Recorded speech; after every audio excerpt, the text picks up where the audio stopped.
क्या हालचाल आप सबके। माय नेम इज जीवी सिंह, एक बार फिर से आपके सामने हाजिर हूं और आज हम स्टार्ट करने वाले हैं मेडाइवल हिस्ट्री।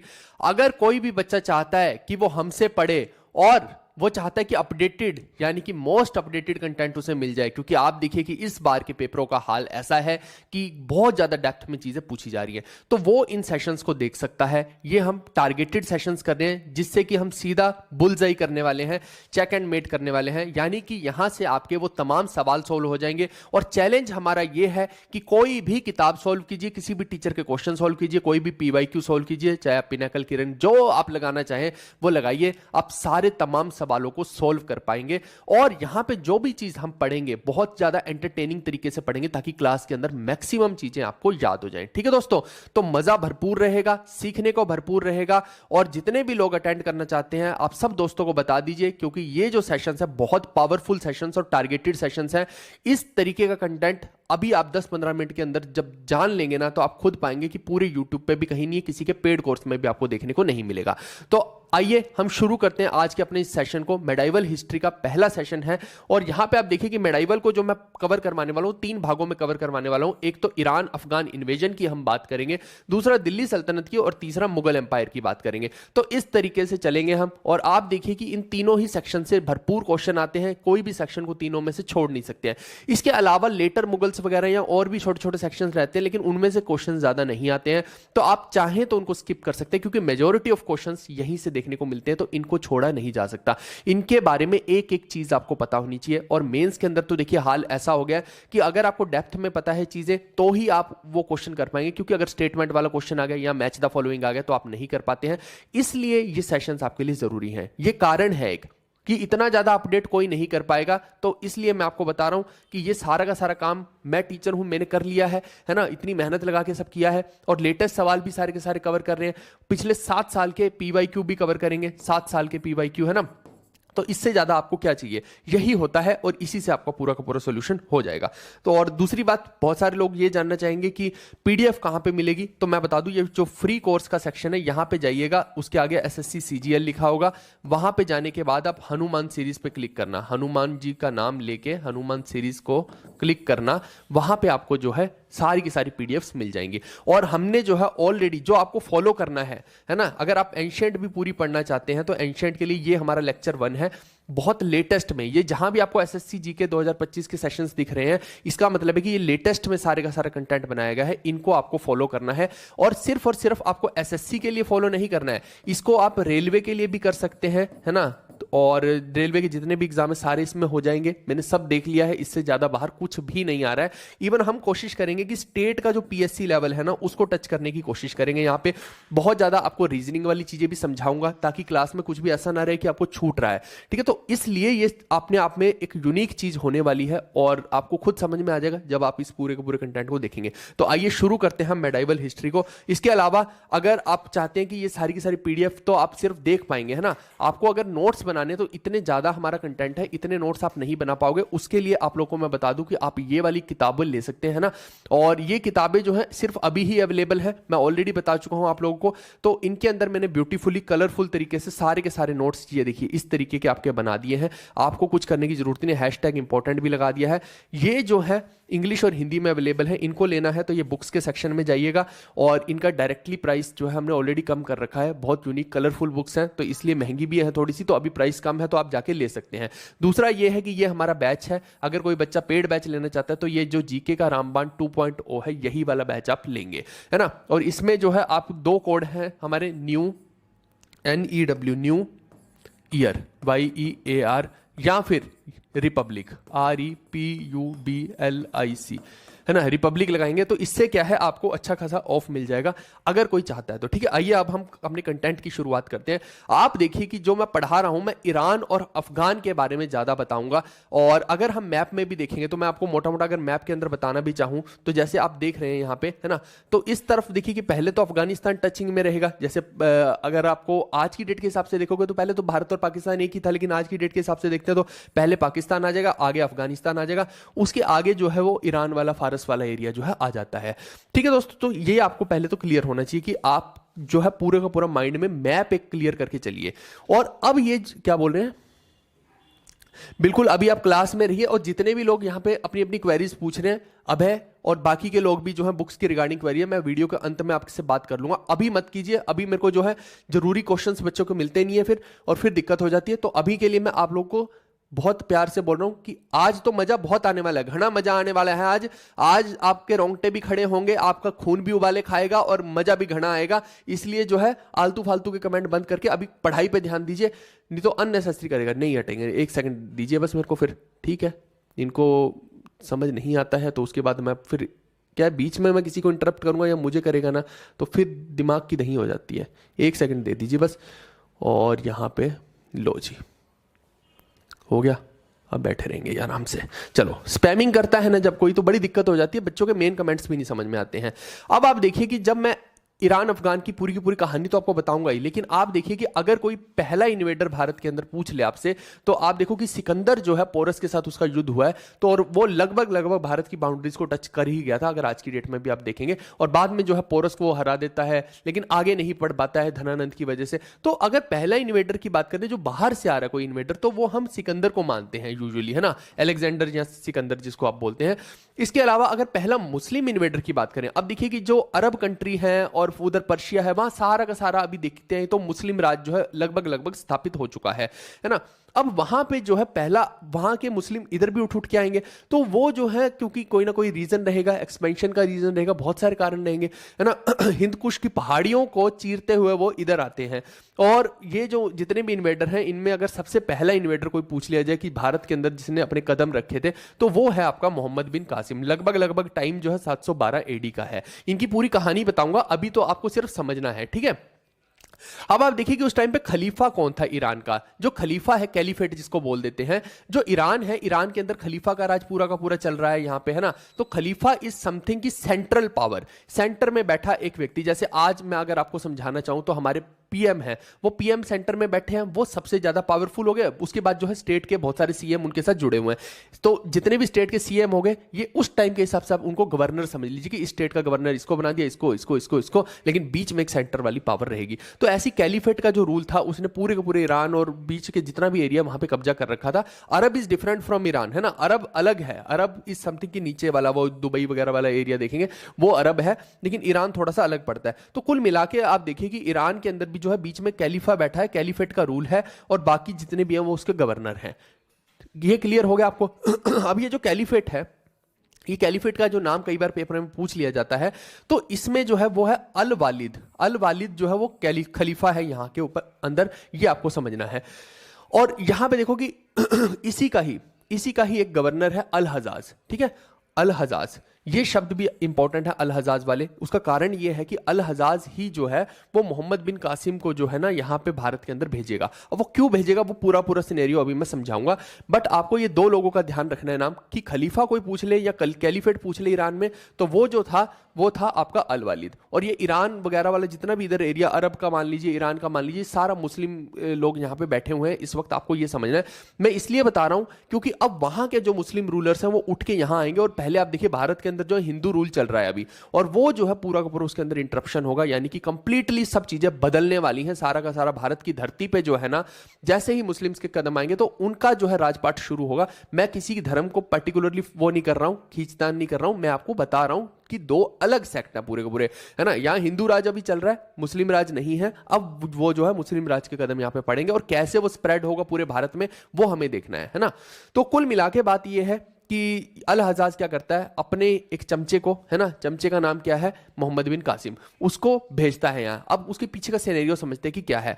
आप देखिए कि ये है श्रीलंका यहाँ पे, और श्रीलंका जो है वो मोतियों का देश है। अब दिक्कत क्या होती है कि ये ईरान वाले लोग जो है ना, इन्होंने श्रीलंका के ऊपर जो है एक ट्रीटी साइन कर रखी है कि भैया हम आप पे आक्रमण कर देंगे, या फिर आप क्या करो, एक मोतियों का जहाज जो है यहाँ पे भेज दिया करो। अब वो श्रीलंका पानी का एरिया है, तो मोतियां, सिप्पी वगैरह ये आप समझ सकते हैं, है ना। तो बहुत सारा एक तरह से इनसे जो है वो एक टैक्स के रूप में उनसे ले रहे हैं। बट मुद्दे की बात यह है कि एक बार क्या होता है कि जहाज जो होता है ना, जा रहा है पानी के रास्ते से, अब बीच रास्ते में भैया लुटेरों ने लूट लिया, पायरेट्स ऑफ कैरेबियन बैठे थे बीच रास्ते में, है ना, तो उन्होंने लूट लिया। अब इसका दिक्कत क्या होती है कि भैया वो जहाज यहां पे पहुंच ही नहीं पा रहा है ईरान के अंदर। उधर जो है अल हजाज तमतमा गया कि भैया ये जहाज आया क्यों नहीं। तो उसके बंदों ने बताया कि यहाँ पे एक सिंध के अंदर राजा बैठता है दाहिर, है ना। सिंध आज की डेट में अगर आप माने तो देखो पहले पाकिस्तान के अंदर था। जैसे अगर मैं एग्जैक्ट भारत के मैप पे आपको दिखाने की कोशिश करूं तो यहाँ पे देखिए कि लगभग सिंध हो गया, इधर मुल्तान हो गया, ये सारे का सारा एरिया था पहले, अब पाकिस्तान में चला गया। तो कुल मिला के बात यह है कि ईरान वालों को भैया बोला गया कि बात ऐसे है कि यहाँ पे जो है बीच में सिंध का राजा जो है राजा दाहिर, इसके बंदों ने जो है जहाज लूटा है। अब यहाँ पे हो गया टसल, है ना। तो ये भाई साहब ईरान वाले जो हैं इनको खत लिख के भेज रहे हैं कि भैया ऐसा है कि आप जो है हमें एक और जहाज मोतियों का कहीं से भी अरेंज करके दीजिए, नहीं तो हम आप पे करेंगे आक्रमण। अब देखो वैसे तो बोला जाता है कि ईरान वालों ने ये जो जहाज के जितने भी कैरिबियन वाले पायरेट्स वाले थे उनको मारपीट करके ले लिया था जैसे तैसे, बट स्टिल जो है इनके ऊपर भांडा फोड़ कर दिया जाता है कि राजा दाहिर के ऊपर कि भैया आप जो है हमें इतना सारा पैसा दीजिए, नहीं तो फिर आप तैयार रहिए। अब राजा दाहिर सोचते हैं कि भैया हम क्यों इनसे डर रहे हैं, है ना, ये हिंदू राजा यहाँ पे। तो ये जो है खत में लिख के भेज देते कि आपको जो उखाड़ना उखाड़ लीजिए, हम तो ना डरने वाले, है ना, हम नहीं देंगे तुम्हें कुछ भी। अब यहाँ पे आप देखिए कि जो ईरान के लोग हैं, ये ईरान उस टाइम पे उसकी चकाचौंध अलग लेवल की है ना, और ये बहुत ज्यादा लड़ाके लोग हैं, ये आपको समझना है। और ये लोग जो डील भी कर रहे हैं वो गुलामों के साथ डील कर रहे हैं, यानी कि यहां पे जिसके पास जितने ज्यादा गुलाम हैं वो उतना ही शक्तिशाली है, उतना ही, ये आपने देखिए जैसे हम वैदिक वगैरह में देखते हैं तो वहां जिसके पास जितने कैटल हैं वो ज्यादा अमीर माना जाता है। यहां पे जिसके पास जितने गुलाम हैं वैसा था हाल कि भैया जिसके पास जितने गुलाम भैया वही पावरफुल है, उसी का रूल चलेगा। अब यहां पे ये जो है इतने लड़ाके हैं, है ना, तो उन्होंने बोला कि भैया मोहम्मद बिन कासिम ऐसा करो, ये मान नहीं रहे हैं, तुम पहुंच जाओ वहां पे हिंदकुश माउंटेन को क्रॉस करो और इनको ठोक डालो वहां जाके। अब मोहम्मद बिन कासिम जो है वो वहां से निकल लेता है, और ये एक तरह से अल हजाज का जमाई भी है ना, यानी अल हजाज की जो लड़की है उसका पति है, यानी कि दामाद है इसका, ये आपको समझना है। क्या बोल रहे हैं? अरे अभी आप लोग पहले पढ़ाई पे ध्यान दीजिए, जितने भी कमेंट है मैं बाद में रिप्लाई दे दूंगा, अभी पढ़ाई पे ध्यान दो, है ना, इधर फोकस करो, पूरा फ्लो खराब होगा, आप इधर ध्यान दीजिए। बहुत बढ़िया तरीके से आपको पहले मैं प्रेजेंट कर दूं, बाद में तुम्हारे सुन लूंगा मैं सारी चीजें क्योंकि सब्र नहीं है ना आजकल लोगों के अंदर कि नहीं नहीं अभी सुनो हमारी बात, वैसा नहीं होता है।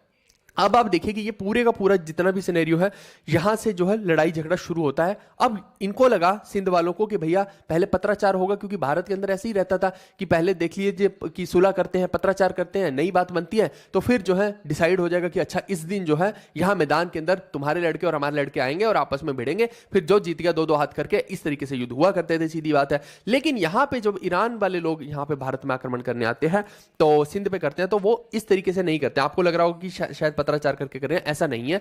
इन लोगों ने जो आक्रमण किया है वो किया है सीधा डायरेक्ट अटैक गोरिल्ला वारफेयर पद्धति से। और यहां पे बाद में चल के हम देखेंगे कि यहां पे सिख एम्पायर भी जो बनेगा वो भी सीख जाते हैं गोरिल्ला वारफेयर पद्धति, और भारत में पहले यूज ही नहीं होती थी, शिवाजी ने भी बाद में यूज की है ना। तो कुल मिला के बात यह है कि गोरिल्ला वारफेयर पद्धति में होता क्या है कि डायरेक्टली रात के अंधेरे में आप अटैक कर दीजिए आप, और या फिर दूसरा चीज ये रहती है कि आप अटैक करने के बाद छुप जाइए, और छुप जाओगे तो जब दुश्मन सामने दिखेगा ही नहीं तो राजा उसको मारेगा कैसे दूसरे वाला, है ना।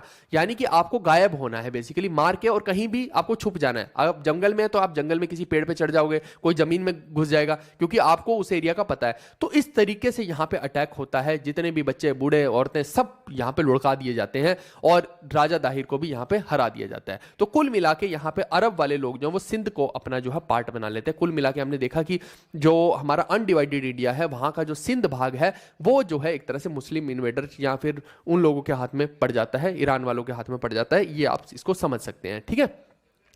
अब कुल मिला के आप देखो कि अगर कोई पूछ लेगा पहला इन्वेडर तो वो आप बता सकते हैं ये सब खेल हो गया, है ना। अब राजा दाहिर मारा जा चुका है, अब इसकी होती हैं दो बेटियां। अब वो जो दो बेटियां हैं उनको लेके जाया जाता है अल हजाज के सामने, है ना। अब आप देखिए कि यहां से सिर्फ ऐसा नहीं था कि इस पूरे एरिया से सिर्फ और सिर्फ पैसे लेके गए होंगे, पैसे के साथ साथ यहां से बहुत सारे गुलाम, बहुत सारी औरतें भी जाया करती थी, और ये रूल था, है ना। यहां से जाएंगी जाएंगी, और औरतों का तो भैया आप हाल ही छोड़ दीजिए, टके टके पे औरतों को बेचते थे, है ना। टका उस टाइम की करेंसी आप मान लीजिए, बहुत कम रेट में आप देखिए, और औरतें बिक रही है वहां पे, है ना, सेक्स स्लेव बनाया जा रहा है वहां पे। तो हम जब बाद में आगे बढ़ के भी देखेंगे, आगे जाके हम सिख एम्पायर के बारे में देखेंगे तो हम देखेंगे कि वो लोग छुड़वा रहे हैं उन औरतों को, है ना, और उल्टा हमारे ही देश के लोग जो हैं वो उनको एक्सेप्ट नहीं कर रहे हैं कि नहीं नहीं ये तो मैली हो गई है, राम तेरी गंगा मैली हो गई, इनको भगाओ यहाँ से। तो बहुत सारे अलग अलग खेल आपको देखने को मिलेंगे, बट कुल मिला के बात ये है यहाँ पे कि यहाँ से बहुत सारे विमेन ट्रैफिकिंग हुई है ना, और ह्यूमन ट्रैफिकिंग हुई, ये आप कह सकते हैं। और बहुत सारे लोग जो है उस तरफ स्लेव बने, ये ठीक है। अब यहां पे देखो कि दो बेटियां जो दाहिर की थी, उनको जब अल हजाज के सामने लेके जाया गया तो वहां पे अल हजाज ने पूछा कि तुम्हारे साथ कैसा बिहेव किया जाए बताओ, हैं? तो वो बोलती है कि जैसा एक वालिद को अपने बच्चों से करना चाहिए। वालिद का मतलब होता है कि पेरेंट्स, है ना। तो उसने ये बोल दिया तो अल हजाज को लगा कि नहीं नहीं यार, मैं इनको क्या मारूं अब, है ना, लड़कियां हैं तो ऐसा करता हूं कि इनको भी अपने बच्चों की तरह रख लेता, तो उनको बच्चों की तरह वो रख लेता है। अब होता क्या है, उनको अपनी बेटियों की तरह ट्रीट कर रहा है ना। और इधर जो है उन दोनों के अंदर खुंदक भरी हुई है, किसके लिए? मोहम्मद बिन कासिम के लिए। तो वो दोनों जो है धीरे धीरे जो है अल हजाज के माइंड में घुसाती रहती हैं कि भैया ये तो ऐसा है, इसने हमारे बाप को मार दिया, ये देखो तुम्हारे को भी मार देगा, तुम्हारी बेटी को भी दुखी करेगा, ये करेगा वो करेगा, है ना। ऐसे करके जो है उसके दिमाग में घुसाती रहती हैं। अब होता क्या है कि एक दिन ये शक पका जाता है, और हो सकता है कि कुछ टसल भी रही हो इसकी अपने दामाद से, है ना, वो नहीं सुन रहा हो, जैसा भी है, बट एक दिन शक पका जाता है भाई साहब, है ना। और ये बोलता है कि ऐसा करो भाई, कासिम को मोहम्मद बिन कासिम को बोल रहा है ऐसा कर, एक ऊंट मंगवा, और ऊंट मंगवा के हैं उसको मार के उसकी जो पूरी की पूरी खाल जो है ना वो उतरवाई जाती है। अब मारा कुछ इस तरीके से जाता है ऊंट को कि अंदर का सारा मटेरियल बाहर निकाल दिया जाएगा, बाहर का ऊंट एकदम ऐसे ही लगेगा, है ना। अब आप देखो कि यहां से कासिम को भी अंदाजा हो गया था कि अब वो लुढ़कने वाला है ना। तो कासिम को जो है ये आदेश दे देता है अल हजाज की भैया इसको जो है इस ऊंट की खाल में भर दिया जाए, और सारा बहुत सारा भूसा भर के और उसको जो है ऊंट की खाल को सील दिया जाता है, और बस इस तरीके से जो है इसको मार दिया जाता है कुल मिला के। तो मोहम्मद बिन कासिम का यहाँ पे अंत हो जाता है, ये हमें समझना है। तो ये पूरी की पूरी कहानी जो है इसके बारे में हमें पता कहां से लगता है, ये सिंध कॉन्क्वेस्ट की, यहाँ सिंध के अटैक की जो है पूरी की पूरी कहानी है ना। तो ये सिंध अटैक की कहानी जो है ये हमें चचनामा से पता लगती है। अब चचनामा का देखिए बात यह है कि ये राइटर इतना भड़वा था कि किताब लिख के और अपना नाम पगला लिखना भूल गया। इसको पता ही नहीं लगा कि अच्छा मेरे को नाम भी लिखना होता है। ये बेचारा लिखता रहा, किताब लिखता रहा, है ना, आखिर के पेज तक पहुंच गया, उसके बाद लुढ़क गया, है ना। किताब का नाम लिखना, नाम तो किताब का लिख दिया इसने चचनामा, लेकिन अपना नाम लिखना भूल गया कि मैं कौन हूं। अब ये पता ही नहीं था कि किसकी किताब है। बट एनीवेज इसको बाद में ट्रांसलेशन का काम जो है इसको किसने किया था, अली बकर कुफी या अली बाबर कुफी, कुछ लोग बोल देते हैं। अब जो भी है ये अली कुफी या अली बकर कुफी, अली बाबर कुफी जो भी है, ये आप ध्यान रखेंगे। अगर कोई पूछ ही ले कि चचनामा को ट्रांसलेट किसने किया या फिर राइटर का ही नाम पूछ ले, तो फिर इसी व्यक्ति का नाम आएगा, और कोई व्यक्ति का हमें इतिहास के अंदर जिक्र नहीं मिलता है। तो ये आपने देखा पूरा का पूरा मोहम्मद बिन कासिम का सिंध कॉन्क्वेस्ट, ये आप देख रहे हैं यहाँ पे थोड़ा थोड़ा सा, है ना, ये बातचीत चल रही है पूरी की पूरी। और इन्होंने अपने अंडर पूरे का पूरा सिंध को कर लिया था, यानी ये यहाँ से गए नहीं थे। सिंध जो है अब ईरानियों के अंडर ही काम हो रहा था यहाँ पे। ठीक है दोस्तों, तो ये होगा पूरा। अब देखो कि जब भी भारत के अंदर अटैक हुए हैं, आपको एक मैं नई चीजें बताता हूं, यहाँ पे थोड़ा मजेदार चीजें रहेंगी आप लोगों के लिए। आप देखिए कि जब भी भारत के अंदर अटैक हुए हैं, अटैक के 3 दरवाजे थे भारत के अंदर, ठीक है। यूजुअली क्या है, आप देखिए कि जो भी अटैक होंगे ना वो नॉर्थ वेस्ट फ्रंटियर से ही होंगे, नॉर्थ वेस्ट फ्रंट से ही मैक्सिमम अटैक हुए हैं जो फॉरेन इन्वेडर्स के हुए हैं। आज हम बात ही फॉरेन इन्वेडर्स की कर रहे हैं, है ना, और वो भी मेडाइवल के अंदर कर रहे हैं। तो आप देखिए कि मैक्सिमम अटैक जो है 3 दरवाजों से होते हैं। 3 दरवाजे आप मान लीजिए। अब वो 3 दरवाजे कौन से हैं वो हम समझते हैं। पहला दरवाजा है दोराहा पास, दूसरा है खैबर पास, और तीसरा है गोमल पास। हालांकि यहाँ पे इसको गोमल वाले को एक तरह से बोलन भी बोल सकते हो, है ना, तो बोलन वाला हो गया, बोलन भी लिख लो यहाँ पे।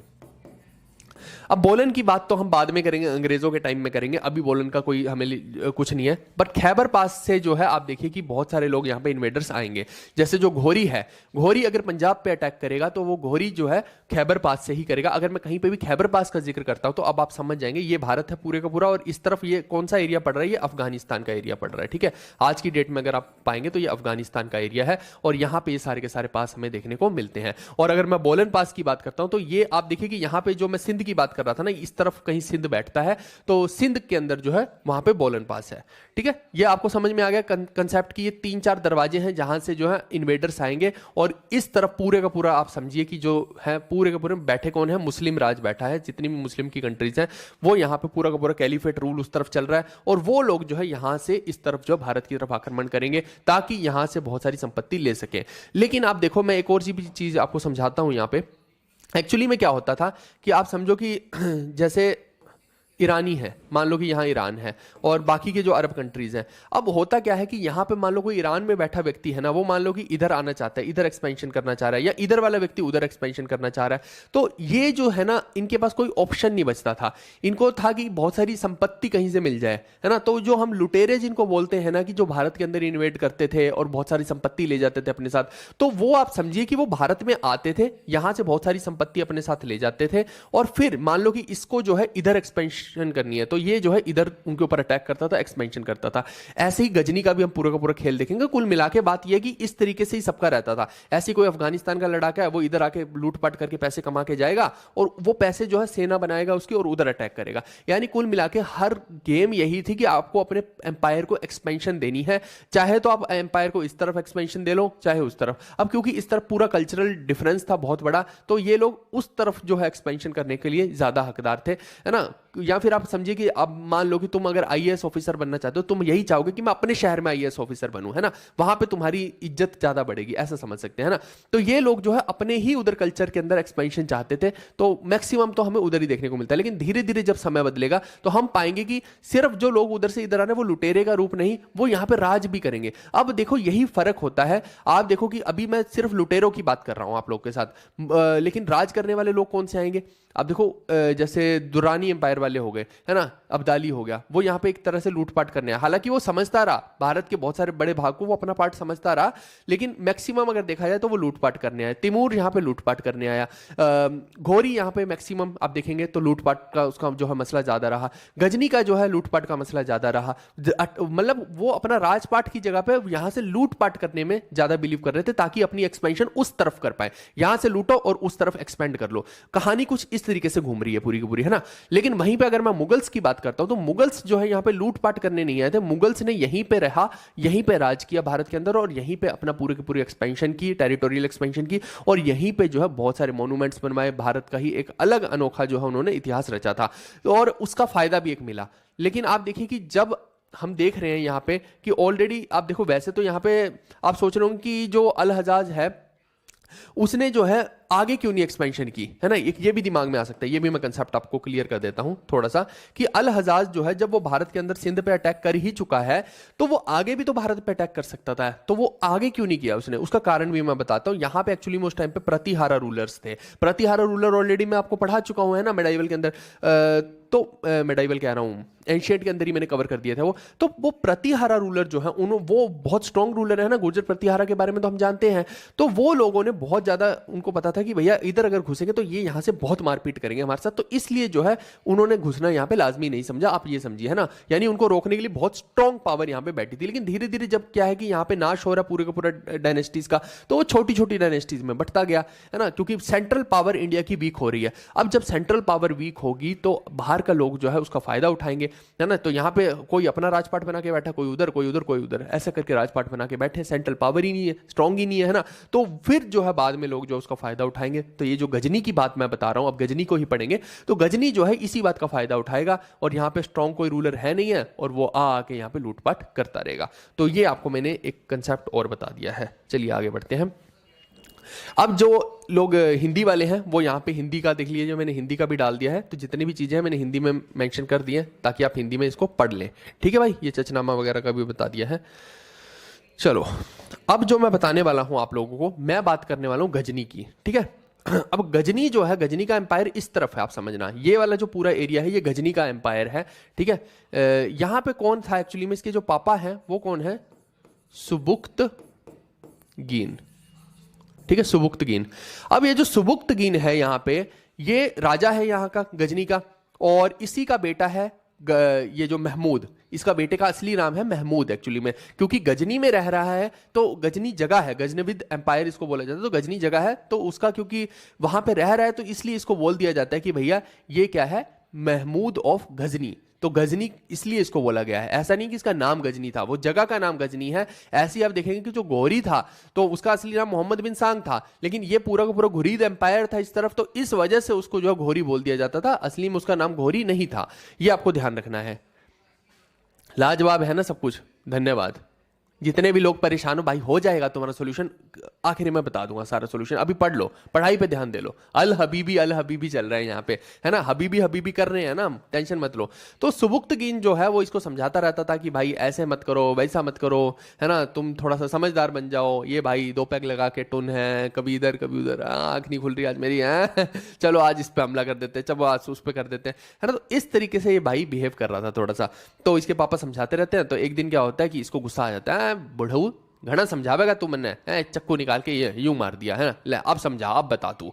तो इतने में वो लुढ़क जाता है। कुछ कहानियां ये बोलती हैं, कुछ बोलती हैं कि नहीं नहीं वो मर गया था सच में, whatever is the reason, हमें कोई मतलब नहीं है उस चीज से, हमें क्या लेना देना है कि उसका बाप कौन था और वो क्या कर रहा था और वो कैसे मरा। But whatever is the reason, Sabuktigin का ये बेटा था महमूद, ये आपको ध्यान रखना है बस, ठीक है।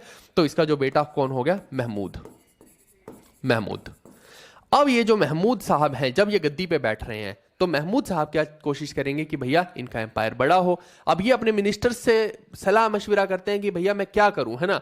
तो इसका पूरा का पूरा फोकस क्या था कि भैया ईरान के ऊपर हमला किया जाए उस तरफ, है ना, ईरान के ऊपर हमला किया जाए। और ईरान की चकाचौंध इतनी, है ना, खूब अमीर लोग हैं, बढ़िया बढ़िया अलग ही लेवल का चल रहा है वहां पे, है ना, मुशायरा चल रहे हैं, खजूर खा रहे हैं वहां पे हैं, और इतना बढ़िया इसको लगा वहां का एम्पायर। इसने बोला कि इन्हीं को हमला करके इनसे सब कुछ छीनूंगा मैं, है। टैलेंटेड व्यक्ति है ये, मैं सच बता रहा हूं आपको, है ना। हमारे भारत में जो इसकी छवि देखी गई है वो लुटेरे की देखी गई है, लेकिन इसके खुद के एम्पायर में इसको बहुत टैलेंटेड आदमी माना गया है। तो अब ये भाई साहब का देखो टैलेंट, ये बोल रहा है मैं अपना करियर बनाने ईरान जाऊंगा। अब इसके मिनिस्टर इसको समझाते हैं, अब भड़वे वहां जाएगा वो पिटाई करेंगे तेरी, पकड़ के तेरे को बल्ले से धुलाई करेंगे तेरी, है, वहां जाएगा तू, है, उसके बाद तेरे को पकड़ के जब दे थप्पड़ पे थप्पड़ मार के तब अच्छा लगेगा तेने, है, इससे अच्छा है कुछ और प्लान बना। तो ये बोलता है ऐसा क्यों करेंगे, वो बोलता है कि भाई वो बहुत लड़ाके हैं, तुम आज लूटने जाओगे, तुम लूट भी लोगे, कल को वो फिर आएंगे तुम्हें लूटने, तो तुम्हारे लिए तो बहुत मुश्किल हो जाएगा। अब तुम सोच लो कि क्या करना है। अब ये बेचारा डिप्रेशन में चल रहे हैं कि भैया अब मैं क्या करूं। अब इसको बोलते हैं इसके मिनिस्टर कि तुम ऐसा करो, तुम दूसरी तरफ एक्सपेंशन करो ना, तुम इधर ही क्यों जा रहे हो, इधर क्या रखा है बाबू भैया, तुम दूसरी तरफ जाओ, दूसरी तरफ बहुत कुछ है, खजाना ही खजाना है। ये बोलते इसकी आंखों में चकाचौंध चल रही है, भैया हा अच्छा इसको सूझ गया भैया। अब कहता इधर नहीं जाऊंगा, अब मैं इधर को जाऊंगा। ये देखो ये रहा सिंध, ये गुजरात, यहाँ पे अलग अलग रूलर्स बैठे हुए हैं, इधर पंजाब का रीजन है, चौहान बैठे हैं, चंदेला, गुर्जर, मालवा। तो कुल मिला के अब जो है डिसइंटीग्रेट हो के छोटे छोटे एम्पायर यहाँ पे बन गए। इस तरफ मैक्सिमम अगर आप देखेंगे तो राजपूत लोग बैठे हैं। अब ये भाई की आंखें चमक गई और वो इस तरफ आने की कोशिश करने लगा और यहां पे आके बहुत सारे इन्वेजन्स करेगा। अब वो कौन कौन से इन्वेजन करेगा वो हम समझेंगे, लेकिन इसका मोटिव क्या था यहां इन्वेजन करने का, कि यहां से बहुत सारा धन जो है अपने साथ लेके जाएगा और एक्सपेंशन करनी है उस तरफ, समझ गए, उस तरफ इसको अपना एम्पायर बढ़ाना है, इस तरफ नहीं बढ़ाना है। इसीलिए यहां पे इंटरेस्टेड नहीं है कि यहां पे अपना एम्पायर क्रिएट कर दिया जाए। तो आप समझना इसके खुद के शहर में जितने लोग थे, यानी खुद के इसके साम्राज्य में जितने लोग थे, बहुत खुश थे, अमीर थे, बहुत उन्होंने तारीफ की है इसकी। तो उसके बारे में आपको इसकी किताबें पढ़नी पड़ेंगी, तब आपको समझ में आएगा। लेकिन लेकिन लेकिन वहां का ये हीरो है पर यहां का विलेन है। भारत के हिसाब से ये विलेन है क्योंकि यहां का बहुत सारा लूटपाट करके गया है, लेकिन उन लोगों का ये हीरो है एक तरह से। ऐसे ही है भाई, है ना। आप टेररिस्ट की डेफिनेशन नहीं है कोई, ऐसी हीरो की डेफिनेशन नहीं है, ऐसी विलेन की डेफिनेशन नहीं है कोई। किसी के लिए कोई विलेन है तो उसी के लिए वो हीरो हो जाता है, इसका वैसे वर्षा भी है। तो ये जो है ये एक बहुत कंट्रोवर्शियल मुद्दा रहता है।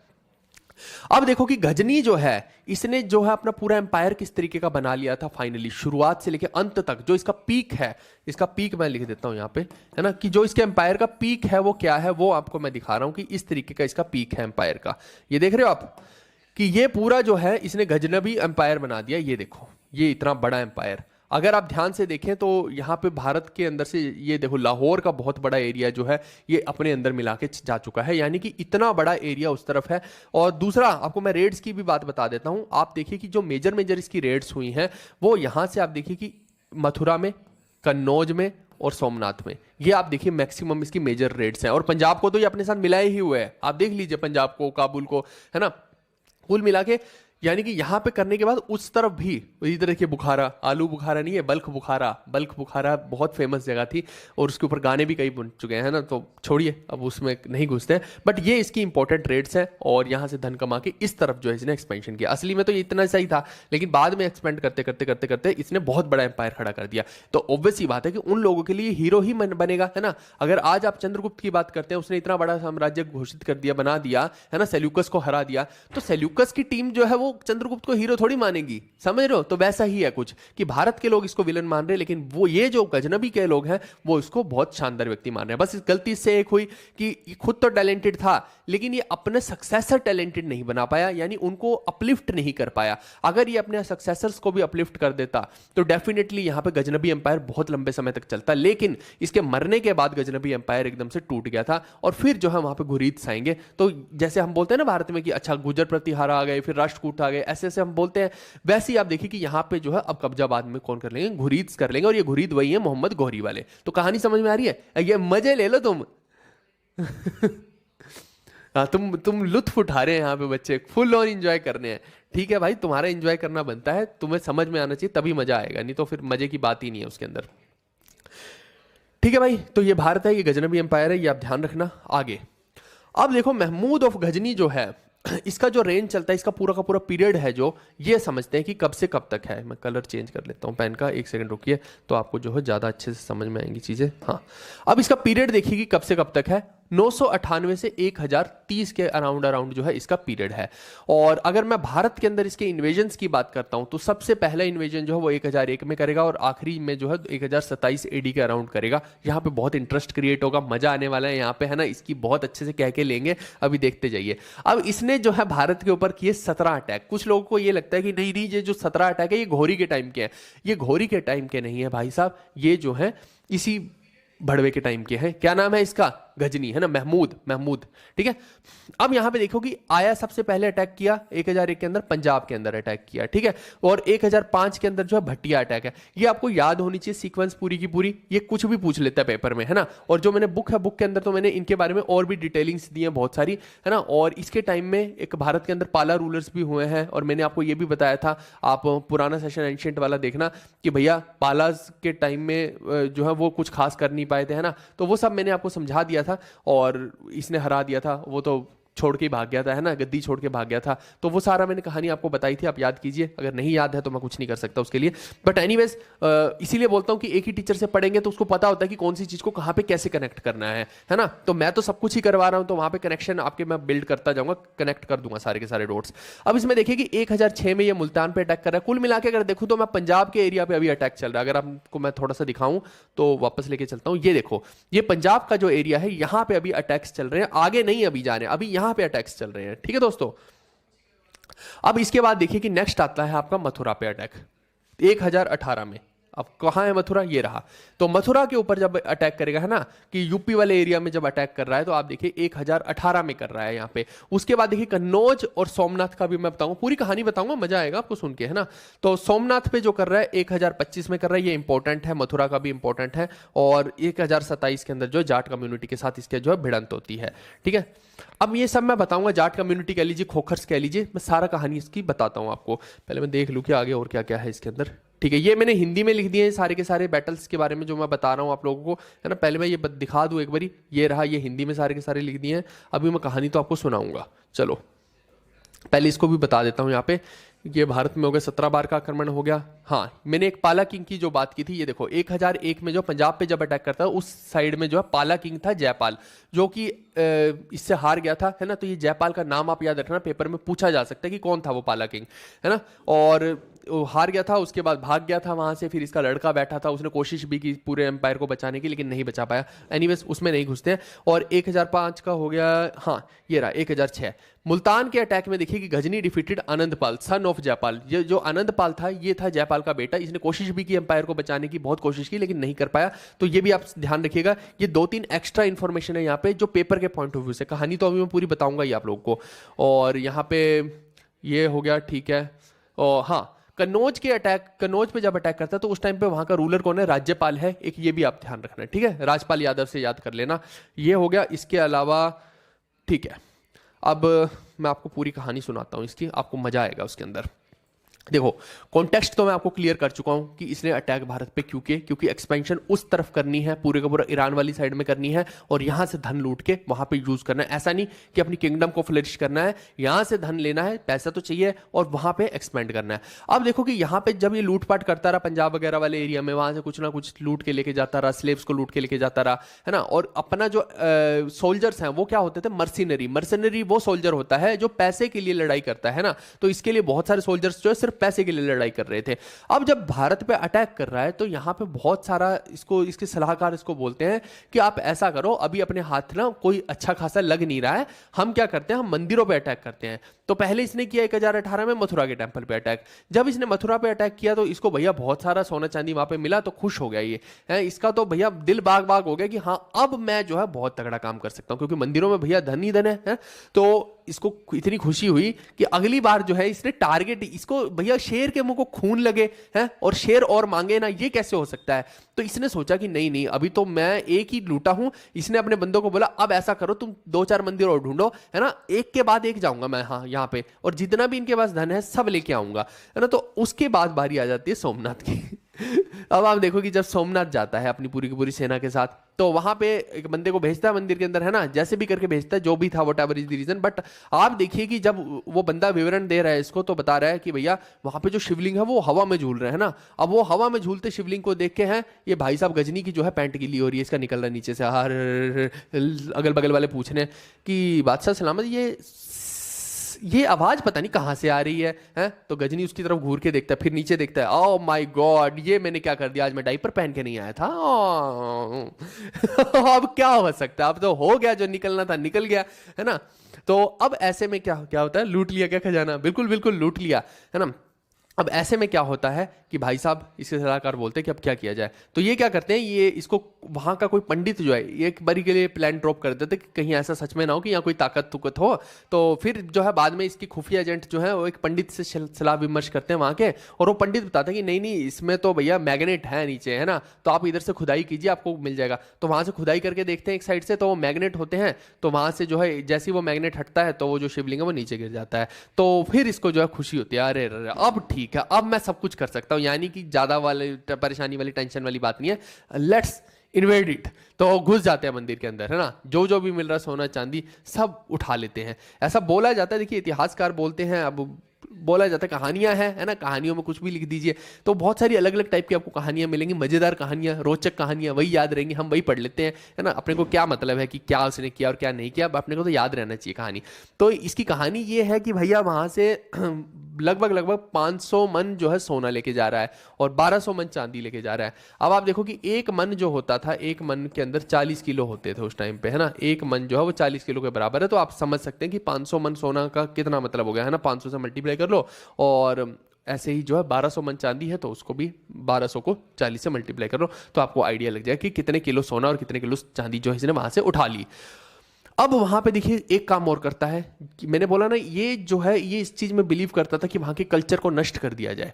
तो इसने सारी की सारी मूर्तियों को भी तोड़ दिया। यहाँ पे ये देखिए, ये जितनी भी मूर्तियां थी ये सबको तोड़ने में बिलीव करता था। अच्छा ये तुम्हारा भगवान है, ये तुम्हें बचाएगा, है, इसकी ऐसी की तैसी वो भगवान को ही तोड़ देता है। तो यही दिक्कत है, क्योंकि आप देखिए कि वैदिक धर्म में तो कहीं भी लिखा नहीं था कि मूर्तियां बनानी है, बट यहाँ पे देखो कि अब जब वो लोग आके यहाँ पे मजाक बनाए हैं कि तो यही तुम्हारे भगवान है, आओ इन्हीं को फिनिश कर देते हैं, आप बताओ बचा क्यों नहीं रहे तुम्हें, है ना। तो वो जो है एक तरह से सामने वाले के दिल में आहत होगा ना, है ना, कि भाई मेरे भगवान मेरे को ही नहीं बचा रहे हैं तो फिर फायदा क्या भगवान का। ये तो और ज्यादा कंफ्यूजिंग स्टेटमेंट होगी कि भगवान बचा नहीं रहे यार, भगवान खुद बोल रहे हैं कि मेरी रक्षा करो। ये कैसा सा आइटम सॉन्ग पेश हो रहा है यहाँ, समझ ही नहीं आ रहा कि चल क्या रहा है ना। उसके बाद ये भाई साहब शिवलिंग को भी तोड़ रहा है वहां पे, ठीक है। वो अभी जो आप देख रहे हैं वो बाद में रीस्टेब्लिश किया गया, लेकिन अभी के लिए आप समझिए कि इसने जो है बहुत लूटपाट की, बहुत मंदिरों को लूटा, यहाँ के कल्चर को नष्ट किया, औरतों को भैया मार काट रहे हैं, उठा के सेक्स स्लेव बना के लेके जा रहे हैं, और यहाँ पे जितने हट्टे कट्टे आदमी हैं उनको उठा उठा के स्लेव बना के लेके जाते हैं, है ना, किसी को छोड़ नहीं रहे हैं। जो घर मिलता है इसके बंदे जाते हैं वहां, घरों में भी औरतों ने जो दबा रखा था, है ना, अपने पतियों से छुपा छुपा के सब उठा लेते हैं। उस दिन उनके राज खुल गए, यहाँ मोदी जी ने खुलवा दिए, उधर उन्होंने इसने खुलवा दिया, है ना। तो बाद में जो है पति जो है अपनी फ्रस्ट्रेशन पत्नी पे निकाल रहे हैं, हाँ मुझसे छुपा कर रखे हुए थे, थारी ऐसी की तैसी है, मेरे को बताती तो मैं कहीं ठिकाने लगा के रखता, आ गया लूट के ले गया वो सब कुछ तुम्हारा। चलो बिल्कुल बिल्कुल।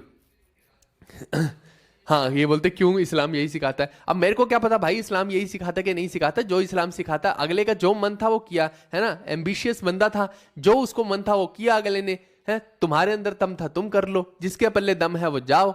देखो यही कंफ्यूजन हो जाता है कई बार। हम ना जो ये सोचते हैं कि नहीं नहीं जो भारत के लोग हैं वो ज्यादा शक्तिशाली हैं, बट आपको मैं फिर एक कंफ्यूजन क्रिएट करता हूं, है ना। हमें लगता है कि हम बहुत ज्यादा शक्तिशाली हैं, लेकिन आप मेरे को बताओ कि बाहर का लोग जो यहां पे आ रहा है, यहां के बारे में जिसको कुछ पता ही नहीं है, वो अगर आके यहां पे लूटपाट कर जाए तो शक्तिशाली वो हुआ कि हम हुए? ये बताओ।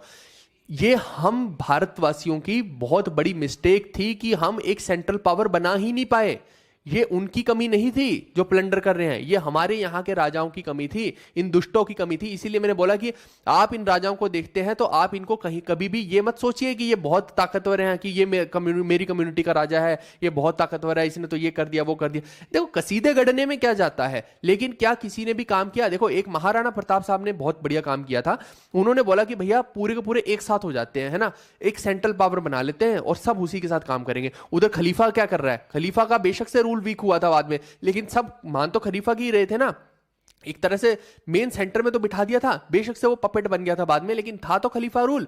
यहां पे भैया हो ही नहीं रहा, यहां पे सब अपने अपने स्वार्थ के लिए लगे हैं। जैसे ही कोई मेन राजा मरता है, सब कोई उधर से हड़प रहा है सामंत, कोई इधर से कोई इधर से। आप देखिए मैंने पूरे के पूरे एंशिएंट में पढ़ाया है, जैसे ही कोई मेजर राजा जो है जिसने सबको कंट्रोल में कर रखा था वो लुढ़कता है, बाकी सब फ्यूडेटरी अलग हो जाती हैं। यानी हर किसी का तो पर्सनल एजेंडा चल रहा है यहाँ पे, तो कहां से स्ट्रांग हो जाएंगे? और उसी का फायदा जो है बाहर के आक्रमणी उठाएंगे ही। वो क्यों ना उठाएं भाई, उठाएंगे वो, है ना। अब होता क्या है यहाँ पे, जब ये प्लंडर करके लेके जा रहा होता है, रास्ते में इसको घेर लेते हैं जाट। ये है इंटरेस्टिंग बात, है ना। अब तो कुछ ना कुछ होगा, है। तो 300-400 जाट होते हैं। अब वो रास्ते में इसको भाई को इतना परेशान करते हैं। यहाँ पे स्टोरी के 2 वर्जन हैं, मैं दोनों सुना देता हूँ, आपको जो अच्छा लगे आप सुन लेना। पहला वर्जन तो ये बोलता है कि जाटों ने इसको बहुत दुखी किया रास्ते में। ऐसे ही सिख एम्पायर के लोग भी किया करते थे बाद में, वो अब्दाली के साथ किया करते थे यही, है ना। तो जाट इसके पीछे ही लग गए, ये जहां जहां जा रहा था वहीं वहीं इसको सुइयां चुभोते गए जब तक कि ये अपनी टेरिटरी में नहीं पहुंच गया, है ना। तो यानी कि इसको बहुत टॉर्चर किया, और वो भी छुप छुप के कर रहे थे एक तरह से, आपसे ऐसे समझ लीजिए। लेकिन अल्टीमेटली इसने ठान लिया था कि इनको ना मैं बाद में आके देखूंगा, अभी तो मैं अपना धन ठिकाने लगा लूं, जितना लूटा है पहले इसको ठिकाने लगा लूं, पता लगे ये भी ले गया कोई, है। तो इसलिए एक वर्जन तो ये बोलता है कि ये ले गया और इसने एक्सपेंशन की। अब दूसरा वर्जन सुन लीजिए जो और इंटरेस्टिंग है, आपको मजे आएंगे तो सुन लीजिए, आपको जो अच्छा लगे आप उसको एक्सेप्ट कर लेना। दूसरा वर्जन ये बोलता है कि भैया जाटों ने इसकी अच्छे से पिटाई की यहाँ पे, है ना, इसको दे थप्पड़ पे थप्पड़, दे थप्पड़ पे थप्पड़, है ना। अब जो है ये परेशान हो गया कि भैया ये क्या हो रहा है, इसकी पैंट गीली हो रही है वहां पे, तो जाटों ने भैया इसका सारा का सारा खजाना जो है हड़प लिया और इसको भेज दिया वापस। जो कि थोड़ा सा इंप्रैक्टिकल भी लगता है कि 300-400 लोग इतने बड़े राजा का खजाना तो नहीं लूट सकते, बट ठीक है, सुन लीजिए कहानी का क्या है, मजे लेने तुम्हें। तो इसका खजाना, अब जाटों ने सोचा कि ये तो भगवान का खजाना है, अब इसको कहां रखें, अगर वापस से वहीं रख दिया जाके ये फिर आएगा दोबारा। तो उन्होंने जो है पानी में गिरा दिया पूरे के पूरे खजाने को। हालांकि ये कहानी एक एक्सेप्टेबल स्टोरी लगती नहीं है, क्योंकि अल्टीमेटली वो कर तो रहा है उधर एक्सपेंशन, बट ठीक है मान लेते हैं इस चीज को। लेकिन हाँ ये जरूर है कि जाटों ने जो है इसका मुकाबला जरूर किया, इसको दुखी जरूर किया, इसको एंड तक जो है जब तक ये अपनी टेरिटरी में नहीं पहुंचा इसको टॉर्चर करते रहे। ये था, है ना, खोखर्स कह लीजिए, जाट कह लीजिए। अब अगली बार जब भाई दोबारा आता है ना, अब यहां पे फिर 2 वर्जन है, तो आकर ये जो है जाटों से बदला लेता है और उनको परेशान करता है। एक तो ये हो गया, है ना, जो नॉर्मल वर्जन है। अब दूसरा मसाले वाला वर्जन भी सुन लीजिए। मसाले वाला वर्जन ये बोलता है कि जब ये वापस आया यहाँ पे जाटों के साथ लड़ने के लिए, ये देखो मैंने कहीं लिखा भी था जाट वाला, है ना, अटैक अगेंस्ट जाट कम्युनिटी, ये रहा। हालांकि इसने उनको नष्ट किया था, लेकिन अब दूसरा वर्जन मैं सुना रहा हूं मसाले वाला, तो वो भी सुन लो कि उसमें क्या हुआ कि जाटों ने फिर इसकी सुताई की पकड़ के, इसको दे थप्पड़ पे थप्पड़, दे थप्पड़ पे थप्पड़, है ना, उधर घूसे मार रहे हैं इसको। अब ये जो है इसने देखा कि भारत के लोग जो है निहत्थे पे तो शस्त्र उठाएंगे नहीं, तो ये अपने शस्त्र फेंक देता है, उनके आगे नतमस्तक हो जाता है। अब जो जाट हैं वो बोलते हैं कि नहीं भैया ऐसा तो तेरे को नहीं जाने देंगे, तू तो वही था जो 2 साल पहले भी आया था, है, तेरी तो चिताई करके जाएंगे अब तो, है। तो उनको जो है क्या करते हैं, इसको पकड़ के इसके जो है पहले तो पैरों की कैंची बनाते हैं और जितनी भी हड्डियां हैं पैरों की वो तोड़ते हैं, और उसके बाद व्हील चेयर पे इसको बिठाते हैं और उसके बाद बोलते हैं अब जाओ तू वहां से, है ना। अब ये वहां से वापस चला गया व्हील चेयर के ऊपर। वापस जाके लगभग देखिए कि 1030 के आसपास ये भाई साहब जो है लुढ़क ही जाता है, उसके बाद वापस आ ही नहीं पाता है। तो दूसरा वर्जन ये है ना। कोई बोलता है कि मलेरिया से मर गया, कोई बोलता है टीबी से मर गया, साला जिससे मर्जी मर गया बस, है ना, इतना पता मैंने, और कुछ ना पता। तो कुल मिला के ये मरा कब है, 1030 में मर गया, धरती का बोझ कम हो गया, बस, ठीक है। मौज है ना, मौज। चलो क्या बोल रहे हैं, अभी अभी कुछ नहीं, अभी बाद में बात करेंगे, बाकी की सब बातें बाद में करेंगे, पर इंजॉय हुआ ना। तो इस तरीके से ये जो पूरा का पूरा खेल चलता है गजनी का, है ना। तो ये गजनी का मैंने सारा समझा दिया आप लोगों को। अब मैंने अभी आपको बताया कि कोई बोलता है कि मलेरिया से मर गया, कोई बोलता है टीबी से मर गया, और कोई बोलता है कि जाटों ने इसको बहुत दुखी किया था, है ना, इसके हाथ पैर तोड़े थे, इसलिए जो है वहां पे इसका बुखार ही नहीं उतरा 3-4 साल तक। और ये बुखार से इतना पीड़ित रहा कि थर्मोमीटर भी फट गया। जब इसके थर्मोमीटर यहां पे लगाया तो थर्मोमीटर फट गया, यहां पे लगाया तो अब और कहां लगा देंगे इसके अंदर थर्मोमीटर है कि सारा इसका चेक कर ले, नहीं हो रहा चेक भाई, फटे जा रहे हैं थर्मोमीटर। तो ये भी उसके बाद ये खुद भी फट गया। तो ये जो है ये आप याद रखना है 1030 का पूरा कहानी। समझ में आई आपको? मजे आए? मजे आए कि नहीं आए बताओ मेरे को। गजनी भी लाइक मैं तो चिल गए हूं, जाटो ने इसकी इतनी मारी कि इसने दम तोड़ दिया। भाई यहाँ अलग ही लेवल चल रहा है लोगों का, अलग लेवल। मतलब लोग अपने अपने पॉइंट ऑफ व्यू दे रहे हैं कि अच्छा जाटो ने इसके साथ ये किया होगा इसीलिए इसने दम तोड़ दिया। तुम्हें घना पता है कि जाटा ने इसके गेल किया होगा। चलो आड़े देखो, घना दिमाग ना लगाओ ताम। अब देखो इसके टाइम पे जो राइटर्स हैं, वो राइटर्स कौन कौन है वो हमें जांचने हैं, क्योंकि इनके बारे में पेपर में आ जाते हैं क्वेश्चन। अब पहला राइटर जो फेमस है वो है अल बिरूनी। अल बिरूनी ने एक किताब लिखी है, किताब उल हिंद। किताब उल हिंद, उल जुलूल, किताब उल हिंद। अब इसी किताब उल हिंद को तो हमने तो हिंदी के ट्रांसलेशन कर दिया। एक्चुअली में ये देखिए कि ये जो फारसी फुरसी में या पर्शियन में जो भी लिखते तो वो है तहकीक हिंद, ये अपनी लैंग्वेज में लिखते थे। इसका असली नाम है तहकीक हिंद। तो दोनों में कोई भी आ जाए आपको समझना है। ये जो है अरेबिक में लिखी थी, ये देखो सामने है आपके, अरबी भाषा में लिखी थी। और ये गजनी के टाइम का ही है राइटर, और इसने जो है बहुत कुछ लिखा है इसके बारे में। तो यहाँ से इसकी किताबों के बारे में, इसकी किताबों में पता लगता है कि गजनी जब बिजली की तरह टूटा भारत के ऊपर, कोई उसको रोकने वाला नहीं था, फिर दूसरी तरफ टूटा, ऐसे करके इसने जो है पूरा एम्पायर बना दिया। इसने ऐसे ऐसे कहानियां पूरी की पूरी लिखी हुई हैं। एनीवेज, फिर दूसरा जो मेन राइटर आता है वो फिरदौसी आता है। अब ये जो फिरदौसी है, फिरदौसी के बारे में इसका इंपॉर्टेंट है कि इसने एक किताब लिखी है शाहनामा। ठीक है, ये आपको इससे याद रहेगा, ये मैंने फोटो भी लगा दिया, अब भूलोगे नहीं कि फिरदौसी ने क्या लिखी, शाहनामा लिख दिया है। और इसका फुल नेम था अब्दुल कासिम फिरदौसी तुसी। है तुसी, असी तुसी है, तुसी मतलब तुम पंजाबी च बोली दा है कि तुसी कित्थे जा रहे हो जी। ਉਹ ਆ ਬੋਲਦਾ कि पता नहीं भाई मैं तो कित्थे जा रहा हूं, ਉੱਥੇ गजनी ਦਾ नहीं पता है कि कित्थे गया है, मेरा कातू पूछी जाते हो तुसी। तो असी तुसी से याद रख लेना, फुल नेम है। इसके बाद मोहम्मद इब्न उत्बी, इसको वैसे आप उत्बी से भी याद रख सकते हो, आखिरी के उत्बी से, ठीक है। अब इसने जो है किताब अल यामिनी लिखी है, ये प्लीज आप ध्यान रखना, किताब अल यामिनी है, अरबी भाषा में लिखी है। ये किताब अल हिंद है या तहकीक हिंद है, और ये किताब अल यामिनी है। सो डोंट गेट कंफ्यूज्ड कि भैया किसने क्या किताब लिखी, उल्टा पुल्टा मत कर देना। उसके बाद आखिरी में जो है एक लास्ट इंपॉर्टेंट है, वो है सिस्तेनी, फारूकी सिस्तेनी। अब इसने क्या लिखा क्या नहीं लिखा अपने को नहीं जानना है, बट ये मेजर हैं, ये आपको ध्यान रखने हैं, ठीक है भाई। और इस तरीके से जो है पूरे का पूरा इसका एम्पायर हो जाता है डिसइंटीग्रेट, है ना। डिसइंटीग्रेट क्योंकि मर गया है, अब कोई है नहीं संभालने वाला, तो जायदाद के लिए, बंटवारे के लिए बहुत सारे लोग आ जाएंगे यहाँ पे। अच्छा ये मेरे को दे दो, वो मेरे को दे दो, वो मेरे को दे दो, ये इतना तुम्हारा, इतना तुम्हारा, इतना तुम्हारा, जायदाद के बंटवारे के लिए यहाँ पे लोग आ रहे हैं। लेकिन यहाँ पे देखिए कि एक जो बहुत मेजरली निकल के आएगा एक व्यक्ति, वो आएगा मोहम्मद गौरी। मोहम्मद गौरी का जो एक और नाम मैं लिख देता हूं यहां पे, इसका एक और नाम है मोहम्मद बिन सांग, ठीक है। तो अगर कोई पेपर में पूछ ही ले इसका असली नाम क्या था, तो इसका नाम सांग था। मैं यहां पे मैप भी देखता हूं, एक मैप भी मैंने लगा था, हाँ ये रहा। आप देखिए कि जो गौरी का मैप है, ये देखो, ये भी कोई छोटा एम्परर नहीं रहा है, ये बहुत बड़ा एम्परर रहा है। इसने भी काफी कुछ जो है अपने अंडर कर लिया था। देखो गजनी का जो मैप था, गजनी तो ये रही जगह है ना, और ये कहां पे, खैबर पास के आसपास में है, पूरा का पूरा अफगानिस्तान का हम देख ही रहे हैं। यानी अफगान जो है बार बार भारत के ऊपर, अब इनका मुंह को जो है खून लग गया है, बार बार फॉरेन इन्वेडर भारत पे हमला करेंगे और यहां से लूटपाट करेंगे। और ये जो है आप देखिए कि अब अगला जो टारगेट बनता है वो घोरी बनता है। घोरी जो है पंजाब में कहां से आता है, अगर कोई पूछ ले तो ये खैबर पास का जो रास्ता है, यहां से निकल के ये पंजाब में घुसता है। अगर कोई पूछे तो तुरंत पेपर में उत्तर मार्क कर देना खैबर पास, क्योंकि पंजाब को जो लगता रास्ता है वो खैबर पास है।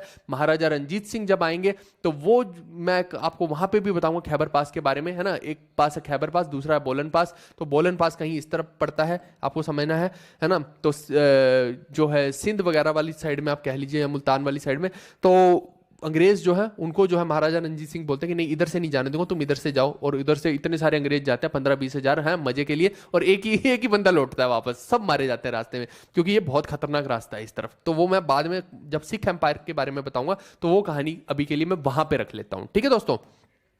बट अल्टीमेटली आप देखिए कि घुरीद एम्पायर इतना बड़ा है, अब ये भी जो है मुल्तान पे भी अटैक करेगा, इधर लाहौर अपने कब्जे में करेगा, दिल्ली को कर रहा है ना। दिल्ली में कौन बैठे हैं? पृथ्वीराज चौहान है। दिल्ली अजमेर का जो एरिया है ये पूरा का पूरा पृथ्वीराज चौहान के अंडर है। इसके बारे में भी अभी बात करेंगे, अभी तो मैं सिर्फ एक बता रहा हूं कि इसने कहां कहां पे एक्सपेंशन की है, तो ये आपको देखना है। अब आप देखिए कि मैं थोड़ा सा वापस से लेके चलता हूं। ये जो है बैटल, सबसे पहले आप देखिए कि इसका जो ये जो मोहम्मद घोरी है, इसको कौन लेके बैठा हुआ है यहाँ पे? इसका जो पॉलिटिकल रिलीजियस गुरु है वो है कुतुबुद्दीन काकी। ठीक है, काकी लिख देता हूं यहाँ पे, काकी से आप समझना, कुतुबुद्दीन काकी। अब होता क्या है भाई साहब, है इधर घोर जगह है ना, घुरीद एम्पायर बन चुका है। अब यहाँ पे देखो कि काकी जो है ना, वो ये उसके अंडर पे काम कर रहा है, वो इनका एक स्पिरिचुअल लीडर है, आप समझ लीजिए, है ना। जैसे अलकायदा का लादेन चल रहा है, लादेन पूरी आर्मी को तैयार कर रहा है, उधर काकी यही काम कर रहा है।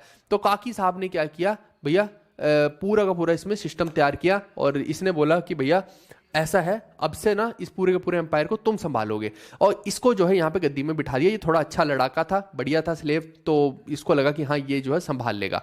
अब इसको भी बोला गया कि भैया करियर बनाना है, अब करियर बनाना है तो कुछ धमाका करना पड़ेगा। काकी ने बोला है ना, तुम्हें गद्दी पे बिठा दिया, तुम खा पी रहे हो, इतने दिन से मजे मार रहे हो, हैं यहाँ पे अयाशी कर रहे हो, लुत्फ उठा रहे हो, डेली मुजरा देख रहे हो, अब कुछ करना भी पड़ेगा, है ये थोड़ी कि तुम गद्दी पे बैठ गए और तुम राजा कहलाए, ऐसा नहीं होता, कुछ करके दिखाओ मेरे को, है ना। तो ये बोलता है कि गुरुजी मैं क्या करके दिखाऊं कि जिससे आपकी आत्मा संतुष्ट हो जाए, आपके दिल में बाग बाग हो जाए, खुशी मिल जाए आपको, है। तो ये बोलता है कि कोई कारनामा करके दिखाओ, है ना। कारनामा बोले तो क्या गुरुजी, है, तो ये बोलता है कि ऐसा करो, तुम अपना करियर बनाने जो भारत की तरफ जाओ, वहां पे हमला करो पहले, और कुछ ना कुछ बड़ा करके दिखाओ, तब मैं मानूंगा कि तुम दमदार बादशाह हो, है। तो ये जो है थोड़ा सा पंप हो जाता है। पंप होने के बाद ये जो भाई साहब कहाँ जाता है, ये भारत की तरफ बढ़ जाता है। अब भारत की तरफ जब बढ़ता है 1175 में, तो बैटल ऑफ मुल्तान होता है। और बैटल ऑफ मुल्तान जब होता है तो आप देखिए यहाँ पे बैठे हैं मूलराज टू, ठीक है, मुल्तान के अंदर बैठे हैं मूलराज टू। मैं वापस से आपको मैप पे ले चलता हूँ, वहां पे आपको जो है समझ में आ जाएगा। अब यहाँ पे देखिए कि कौन बैठा है, यहाँ बैठा है मूलराज टू, मूलराज टू। अब ये जो है इस तरफ से आ रहा है, यहाँ पे आके जब है मूलराज पे हमला करता है और मूलराज का पूरा वहां पे तहस नहस कर देता है, यानी मुल्तान को एक तरह से ये जो है अपने कब्जे में कर लेता है। अब कब्जे में कर लिया जब मुल्तान, खुशी से फूला नहीं समाता है, वापस जाता है यहाँ पे, है ना। उधर काकी इसका इंतजार कर रहे हैं, इधर काकी बैठ के, है ना, काकी इंतजार कर रहे हैं कि आएगा मेरा लौंडा, आएगा, जल्दी आजा भाई, इससे पहले मैं अल्लाह को प्यारा हो जाऊं, जल्दी आजा, मेरे को कोई अच्छी खबर सुना दे, है ना। तो ये भाई साहब जा रहे हैं वापस, मुल्तान से वापस जा रहे हैं, है ना, और पहुंचते हैं, दूर से ही काकी देख लेते हैं यूं करके कि आ गया मेरा बच्चा, आ गया, है ना, कुछ बड़ा कारनामा करके आया है, इसीलिए खुश खुश नजर आ रहा है। चल, जैसे ही आता है उसके गले लगता है, बोलता है जल्दी से बता दे भाई, दिल खुश कर दे कि क्या जीत के लाया है। तो बोलता गुरुजी आपके बोलने पे, अल्लाह ताला के हुक्म से मैं मुल्तान फतेह कराया। ओ भाई साहब, काकी फूले नहीं समाते, काकी बोलते भाई तू ही है, बस तू ही है, बाकी सारे हुई है। तो इसको जो है भैया काकी खुश हो जाते हैं। अब ये देखो कि इसने जो है एक तरह से मुल्तान का एरिया अपने अंडर कर लिया। अब देखो 1175 में ये युद्ध हो रहा है, आपको युद्ध सारे याद रखने हैं, ठीक है, हिंदी में भी बता दूंगा, अभी आप यहां पे याद रखिए, है ना। अब आप देखिए कि इसके बाद जो है लुत्फ उठाने लग गया, फिर मजे लेने लग गया, फिर मुजरा देख रहा है, फिर अयाशी कर रहा है ना। अब गुरुजी वापस से काकी क्या बोलते हैं, काकी बोलते हैं अरे तुम फिर वैसे ही हो गए, अभी तुम थोड़ा सा एम्पायर जीत के आए हो, इसको करियर बनाना बोलते हैं, अभी तो तुमने यूपीएससी क्लियर करना है, तुम सिर्फ एसएससी करके खुश कैसे हो सकते हो? ना ना ना ना बेटा, यूपीएससी है अपना टारगेट, दोबारा जाओ, दोबारा कुछ कारनामा करके आओ, है। इसको फिर पंप कर दिया, बोलता है अरे गुरुजी सब तो बढ़िया चल रहा है, क्यों मेरे को तंग कर रहे हो, हैं? यहाँ पे ये देखो इतना सारा बड़ा मेरा वो है, हरम है, इतने जनान खाना है मेरे पास, मैं इतना लुत्फ उठा रहा हूँ, है, ये मेरे को रोज नहलाती हैं यूं पता नहीं गुलाब की पंखुड़ियों से, है। कहाँ आप मेरे हमाम खाने में घुस के मेरे को ऐसे ऐसे लेक्चर दे रहे हो, नहा लेने दो भाई, बंदा कच्चे में, तुम ऐसी सी बातें कर रहे हो, है। इधर यहाँ क्या हो गया भाई, काकी कोई आदमी था या गौरी की लुगाई? भाई मन्ना कोनी बेरा के था, उसका पॉलिटिकल गुरु था, पॉलिटिकल गुरु, है ना। तो ये भाई थोड़ा सा भड़क गया, उधर काकी बोल रहे ना ना भड़कने की कोशिश मत करियो, मैंने नहीं बिठाया था तेरे को गद्दी में, उतार दूंगा मैं अगले दिन, चुपचाप जो बोल रहा हूँ कर ले, हैं, मेरे को कुछ प्रूव करके दिखा, एसएससी तक नहीं टिक रहा, यूपीएससी क्लियर करना है। ये भाई को फिर पंप कर देता है, बोलता अब चुपचाप से जा, अभी मुल्तान के आगे की चीजें भी फतेह करके आ। ये भाई को इतना पंप करता है, दुखी कर देता है। तो ये बोलता है कि ठीक है भाई जा रहा हूं, अभी तू मेरे हमाम खाने तक बाहर निकल जा, मेरे पहले पहुंच लेने दे खुद को, है, सूट बूट पहन लू मैं कि ऐसे ही चले जाऊं कच्छे में, है, बोलेंगे लोग काले कच्छे वाला आ गया। चलो, तो इस तरीके से ये जो भाई साहब वहां से फिर निकलता है, अब यानी घोर से फिर निकल रहा है इस तरफ। अब ये इस तरफ जो निकल रहा है ये आ रहा है आपका राजस्थान के माउंट आबू के आसपास के एरिया में, है ना, माउंट आबू के आसपास के में। तो यहां पे है भीमदेव 2, मैं आपको यहाँ पे बताता हूँ। आप इस तरफ का एरिया मान लीजिए, है ना, राजस्थान का एरिया। आप समझो कि यहाँ पे जो है माउंटेन्स है, पूरी की पूरी पर्वत श्रृंखलाएं हैं, और इधर आ रहा है जो भीमदेव, कौन बैठा है, भीमदेव 2 बैठा है। भीम 2 लिख देता हूँ, भीम 2। अब भीमदेव 2 बैठा है यहाँ पे, और इधर से घोरी आ गया है। घोरी को लग रहा है कि भैया पहले मुल्तान फतेह कर लिया था, यहाँ भी सब बढ़िया चल रहा है ना। अब घोरी जो है वो रास्ता ये वाला चूज नहीं करता, वो क्या करता है, वो सोचता है कि मैं ऐसे करके घूम के इस पे जाता हूँ, है ना। तो ऐसे करके घूम के इसके पास जाता है।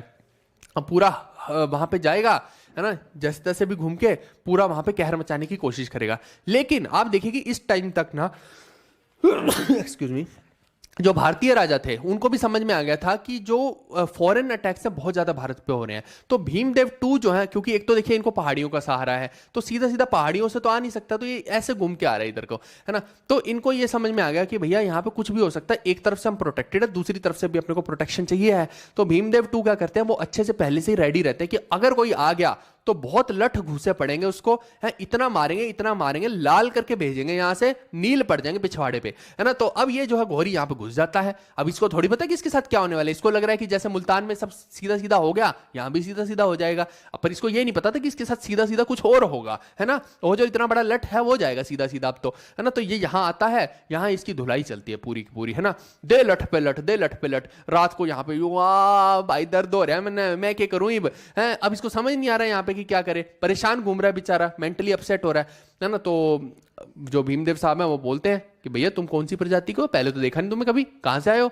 तो ये बताता है कि भैया मैं तो उस गांव का हूँ, गुरीद गांव का है। बोलते गुरीद, ये तो लड़की का नाम लग रहा है, क्या नाम है तेरा। तो बोलता गोरी। बोलता गोरी तो हमारे यहाँ पे बहुत सारी लड़कियां हैं तो कितनी सारी लड़कियां तो गोरी गोरी घूम रही हैं, तेरा नाम भी गोरी है तो बोलता हाँ मेरा नाम भी गोरी है। अरे यार भीमदेव 2 बेचारे परेशान, अरे मैंने तो लड़की पे हाथ उठा दिया है, इतना लठ मार दिया मैंने इसके, ये तो सही ना किया मैंने। तो उसको बोलते हैं कि चल ऐसा कर, अब वो शस्त्र गिरा देता, अपने हाथ पैर जोड़ लेता है राजा के सामने। तो भीमदेव 2 कहते हैं कि चल ऐसा कर, फिर तू जा यहाँ है, तेरे को मैं छोड़ देता हूँ, अगली बार ना दिखाई दिए, मेरे एरिया में दिखाई दिया, मेरी गलियों में दिखाई दिया तो तेरे थप्पड़ थप्पड़ पड़ेंगे, फिर ना बोलिए कि मैंने बताया नहीं था, है ना। तो इस तरीके से उसको जो है वापस भेजता है। अब ये भाई साहब देखो जाने की कोशिश कहां से करता है, ये यहां से जा रहा है वापस, ऐसे जाने की कोशिश करता है। भीमदेव 2 बोलता है कहां जा रहा है, उधर से कहां से जा रहा है, ये देख, ये पर्वत के बीच में से तेरे को रास्ता दे रहा हूं, यहीं से निकल जा, उधर जाएगा तू फिर कुछ कांड करेगा, तू उधर ना जा, तू आजा इधर से निकल जा, है ठीक है, दोबारा नहीं दिखाई देना चाहिए उधर। अब मैं, तू जाएगा फिर मैं तेरे पीछे पीछे सेना लगाऊं, है तू फिर कहीं रास्ते में कुछ ना कुछ करता जाएगा, दुखी करता जाएगा लोगों, तू यहीं से निकल जा, और दोबारा नहीं दिखाई दिए, है ना। तो इस तरीके से जो है इसको भेज देता उधर। अब अगली कहानी और इंटरेस्ट अब जब सब कुछ हो गया, अब देखो कहां जाएगा, यहां से कहां जाएगा, मार खाने के बाद कहां जाएगा, उधर कौन बैठा है, काकी। तो कहां जा रहा है, वापस से गुरीद एम्पायर में जा रहा है। मां काकी फिर से गेट पे खड़े हैं, इंतजार करना, अरे मेरा बच्चा आ गया भाई, इस बार कुछ बड़ा करके आया, हाँ मजे आ गए, है ना। वो सोच रहे कि पिछली बार मुल्तान था, इस बार भीमदेव वाले को भी हरा दिया होगा, माउंट आबू को हरा दिया भाई। माउंट आबू पे जाके, है ना, कौन से पर्वत थे यहाँ पे मैं बताना भूल गया, माउंट आबू, ठीक है, माउंट आबू, ठीक है, कहाँ है, राजस्थान में है ना माउंट आबू। तो एकमात्र हिल स्टेशन है शायद माँ का, चलो जो भी है, यहाँ हाईएस्ट पॉइंट है जो भी है। बट उधर देखो काफी एक्साइटेड अलग से, अरे मेरा बच्चा आ गया, है ना। इधर जो है यहाँ पे पूरी लाइन में उसने औरतें खड़ी कर रखी, इसके ऊपर फूल गिराएंगे जब आएगा, है ना। और उधर से तुम जीत का जश्न के ढोल बजाओगे, बैंड बाजे बजने चाहिए भाई, रुकना नहीं चाहिए बैंड बाजे जब तक कि ये मेरे सामने ना आ जाए, है ना। उधर से भैया आ रहा है, उधर गौरी भैया दौड़ दौड़ के आ रहा है, जैसे भी करके बड़ा परेशान होके आ रहा है ना, उसकी हुलिया बदल रखा है। इधर काकी सोच रहे हैं कि लड़ लड़ के हुलिया बदल गया शायद, उसको क्या पता था भाई, है ना। ऊपर से वो यूं कर रहा है इतनी देर का, वो अलग माहौल क्रिएट हो रखा है। पर जैसे भी आता है ना, इधर काकी जो है पूरा बोलते हैं बैंड बाजों को, चक दो भाई, काम चक दो तुम, है। उधर पे पे पे पे पे पे इधर ढोल बज रहे हैं, दे दनादन फूल उसके ऊपर गिराए जा रहे हैं। इधर तो जैसे ही आगे आया, काकी बोलते हैं जल्दी से बता दो मेरे बच्चे की क्या जीत के लाए हो, हैं। तो इधर भाई वो पहले ही सता होता है, बोलता बुढ़ऊ कोने में जाके बैठ जाओ, तुम्हारी वजह से इस बार बहुत मार पड़ी है, ये देख लो, अगर तुम्हें यकीन नहीं होता ये देखो मैं खोल के दिखा देता हूं तुम्हें, है।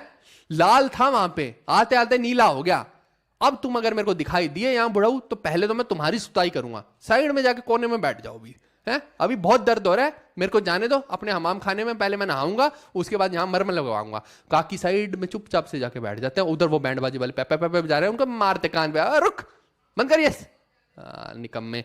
चलो, तो इतने में जाके वो भाई साहब वहां पे बैठ जाते हैं। अब शांति से बैठे हैं।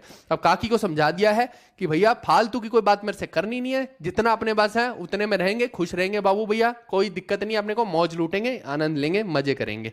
काकी बोलते ठीक है भाई, इस तरह नहीं हो रहा तो नहीं हो रहा, अब क्या करें। काकी भी परेशान है, बट ठीक है चलो, जो चल रहा है तो चल रहा है। तो इस तरीके से यहाँ पे जो है फुल लुत्फ उठाया जाता है। यानी अब जो है हम माउंट आबू तक आ गए हैं। अब जो आगे कहानी बनने वाली है वो तराइन का बैटल बनेगी, और तराइन के 2 बैटल होंगे, 1 और 2 पृथ्वीराज चौहान के साथ, वो भी मैं बताऊंगा, अभी आपको टेंशन मत लीजिए। और जो 1194 में है वो होगा बैटल ऑफ चंदावर, ये होगा जयचंद के साथ। तो इसमें देखिए कि पहले तो मैं यही बता ही देता हूं जो सीधा सीधा पेपर में आएगा कि 11, ये पूछ लेता कई बार कि सीधा कि पहला बैटल कब हुआ था, तो आप बोलेंगे कि पृथ्वीराज चौहान के साथ हुआ था 1191 में। दूसरा पूछ लेगा तो आप बोलेंगे कि पृथ्वीराज चौहान के साथ हुआ था बैटल ऑफ तराइन, सेकंड वाला, और ये हुआ था 1192 में। और आप देखिए कि लगभग अगर मैंने आपको याद हो तो मैंने आपको बताया भी था कि चोला एम्पायर लगभग है ना, राजा राजा का रूल उधर चल रहा था, फिर राजेंद्र का चल रहा था, तो वो लगभग 1044 के आसपास तक चला। वो साउथ में चोला थे है ना, इधर जो है ये सब चल रहा है नॉर्थ के अंदर। तो इसीलिए आप देखिए कि वो तो भैया साउथ में ही अपना एक्सपेंशन में लगे हुए थे। आप याद कीजिए, मैं सारी चीजें कनेक्ट कर रहा हूँ, वापस से आपको समेट रहा हूँ चीजों को, है ना। तो कुल मिला के यहाँ पे अगर कोई पूछ ले तो यहाँ इस वाले बैटल में ये जो है पृथ्वीराज चौहान जो है हार गए थे, और ये जो है पूरी हिस्ट्री का एक टर्निंग पॉइंट है बहुत बड़ा, है ना। यहाँ से सारी की सारी गेम जो घूम जाएगी। अब ये बात मैं अभी पृथ्वीराज चौहान को पढ़ाने के बाद करूंगा, अभी नहीं बता रहा, बस अभी के लिए आप समझ लीजिए। लेकिन आपको क्या लगता है कि ये खुद से आया था? ऐसा नहीं था भाई, है ना। एक्चुअली में क्या होता है कि सब कुछ बढ़िया चल रहा था, ये देखो 1178 से लेके 91 तक तो ये ज्यादा इतना कुछ कर नहीं रहा है ना। कर रहा है तो छोटे मोटे अटैक्स कर रहा है, क्योंकि इसने देखिए एम्पायर तो बनाया, लेकिन इस तरफ नहीं बढ़ रहा था, इस तरफ नहीं बढ़ रहा था, थोड़ा थोड़ा इसने किया था, और बाद में तो देखिए कि कितना सारा एरिया इसने हड़प लिया था। अब यहां पे देखो ये क्या हो गया, एक सेकेंड, क्या है ये, अच्छा ना। अब जो है इतने टाइम के बाद ये वापस से अटैक करने के लिए भारत पे क्यों सोचेगा, है ना। तो उसके पीछे कारण ये है कि इसको बुलावा भारत से आएगा, और वो बुलावा कौन भेजेगा? जयचंद भेजेगा, क्योंकि जयचंद को ऐसा लगेगा कि ये अटैक करेगा और वापस से चला जाएगा। एक्चुअली में दिक्कत क्या है आप समझना कि जो जयचंद है, ये देखो ये दिल्ली अजमेर का एरिया हो गया, इधर कन्नौज वाला हो गया, तो जो जयचंद है ना वो एक पर्सनल खुंदक खाए हुआ। वो क्या खुंदक है वो मैं आगे पूरी कहानी बताऊंगा, लेकिन अभी के लिए आपको समझना कंटेक्स्ट को कि जयचंद जो है पर्सनल खुंदक खाए हुए इस पूरे एरिया वाले राजा से, यानी पृथ्वीराज चौहान से, और वो चाह रहा है कि भैया इधर से जो है घुरीद जो है इसके ऊपर अटैक कर दें और यहाँ पे पूरा तहस नहस कर दें। जब वो चले जाएंगे तो फिर इस एरिया को भी अपने अंडर में ला लूंगा। वो कुछ ऐसा कॉन्टेक्स्ट चाह रहा है, उसके पीछे बहुत सारे कारण है, वो अभी मैं आपको बताऊंगा, है ना। तो ये आपको ध्यान रखना है। यानी घोरी जो है अगली बार करियर बनाने तब आएगा जब भारत के लोग उसको बुलाएंगे, ठीक है। ये मैंने हिंदी में भी लिख दिया घोरी का पूरा, आप हिंदी वाले बच्चे भी इसको एक बार पढ़ लेंगे, ठीक है, मोहम्मद घोरी का। अब देखो ये मैंने पूरे के पूरे कोर्स ऑफ वॉर लिखा है कि जितने भी घोरी ने वॉर लड़े हैं आप इसको एक बार रीड कर सकते हैं। मैं भी आपको पढ़ के बता देता हूं कि after the battle of Tarain क्या हुआ है। तो कि घोरी जो है वो वापस से लौटता है, पृथ्वीराज चौहान अगर फर्स्ट की बात करें तो हार ही जाता है, सेकंड में वो पृथ्वीराज चौहान को कैप्चर करके भी लेके जा रहा है। तो वो सारी की सारी यहाँ पे चीजें लिखी हुई हैं। और बाकी की जो टेरिटरी हैं, यानी कि जो पृथ्वीराज चौहान को जब हरा देता है तो बाकी की टेरिटरीज के अलग अलग कमांडर्स थे उस टाइम पे, है ना। वो उनके बारे में भी बताऊंगा मैं। कबाचा था, ऐबक था, बख्तियार खिलजी था। बख्तियार खिलजी इसी का कमांडर था, जो हम कहते हैं ना नालंदा यूनिवर्सिटी वगैरह को जिसने जला दिया था, वो इसी का कमांडर था, मोहम्मद बिन सांकाई, है ना। तो कुल मिला के जो है कुतुबुद्दीन ऐबक के थ्रू जो है ये पूरा का पूरा एरिया को आगे हड़पने की कोशिश करता है, और यही कुतुबुद्दीन ऐबक जो है आगे दिल्ली सल्तनत को क्रिएट करेगा, ये आपको समझना है। और तराइन का तो मैंने बता ही दिया, चंदावर का बैटल भी होता है इसके बाद। और भारत के अंदर आप देखेंगे तो इससे जो है टर्किश रूल, क्योंकि ये सब टर्क हैं, ठीक है, ये आपको ध्यान रखना है, ये टर्की के हैं तो टर्क हैं एक तरह से, तो टर्किश रूल जो है भारत के अंदर आ जाता है। और बनारस को भी डिस्ट्रॉय करता है, वहां के बहुत सारे टेंपल्स को डिस्ट्रॉय करता है। अब यहाँ पे देखिए ना, मैं वापस आपको दिखाता हूँ, ये देखो बनारस में जा रहा है, उधर भी जा रहा है, नॉर्थ ईस्ट में भी जा रहा है, तो कुल मिला के सारी जगह पे जा रहा है। ये मैंने एक ब्रीफ आउट आपको दे दिया है कि अगर आप पढ़ना चाहें तो इसको आप पढ़ सकते हैं। इसमें फिर इसने बहुत सारे फोर्ट्स जो है बयाना और ग्वालियर के भी कैप्चर कर लिए हैं, दिल्ली को तो कैप्चर कर ही चुका है। और ऐबक जो है अल्टीमेटली जो है क्या कॉन्कर करता है, कलिंजर, महोबा, खजुराहो किसे बिलोंग करता है, चंदेला रूलर से, है ना। तो ये सारे के सारे एरिया जो है वो ऐबक अपने अंडर लेने की कोशिश करता है। कुल मिला के बात यह है कि हिंदू एम्परर्स का एक तरह से डिस्प्लेसमेंट करने के बाद ये खुद आके यहाँ पे बैठ रहे हैं, और मुस्लिम इन्वेडर्स या फिर कह लीजिए कि टर्क इन्वेडर्स जो है भारत के अंदर घुस आते हैं। और जो इसके कमांडर हैं जिनकी हेल्प से ये सारे के सारे काम कर रहा है वो कौन कौन से हैं वो भी आप देख लीजिए। कि एक तो कुतुबुद्दीन ऐबक हो गया, इसके कमांडर्स हैं ये, ठीक है, मैं लिख देता हूं, कमांडर्स ऑफ मोहम्मद बिन सांग, मोहम्मद बिन सांग या फिर कहें कि घोरी, एक ही बात है। अब इसके कमांडर्स है कुतुबुद्दीन ऐबक सबसे मेन कमांडर है, इसके बारे में याद रखना है। ताज अल दीन यिल्डिज, दूसरा है बहादुद्दीन खुतुगरिल, फिर नासिरुद्दीन कबाचा, ये एक इंपॉर्टेंट कमांडर है, नासिरुद्दीन कबाचा का याद रखना। और एक है मोहम्मद बख्तियार खिलजी, एक बख्तियार खिलजी का भी याद रखना। बख्तियार खिलजी, कबाचा और कुतुबुद्दीन ऐबक, ये तीन का तो नाम आपको याद रखना ही रखना है, बाकियों का आपको जो अच्छा लगे रखो। तुगरील है, सीधा आखिरी का नाम भी याद कर सकते हो, तुगरील, और वो है यिल्डिज। अब आप देखिए कि कहानी ये है भाई साहब कि जो ये पूरे के पूरे कमांडर्स हैं, इनमें से एक ये जो है बख्तियार खिलजी, बख्तियार काकी नहीं खिलजी, ये तो नालंदा यूनिवर्सिटी को जला रहा है, ये वही वाला है, ठीक है। यानी ये भी यहाँ पे भारत के अंदर कैप्चर कर रहा है बहुत सारी चीजें। और कुतुबुद्दीन ऐबक तो पूरा का पूरा आखिर तक नॉर्थ ईस्ट तक इसको लेके जा रहा है। तो इनके बारे में आपको आइडिया होना चाहिए कि इसके कमांडर्स कौन कौन से हैं।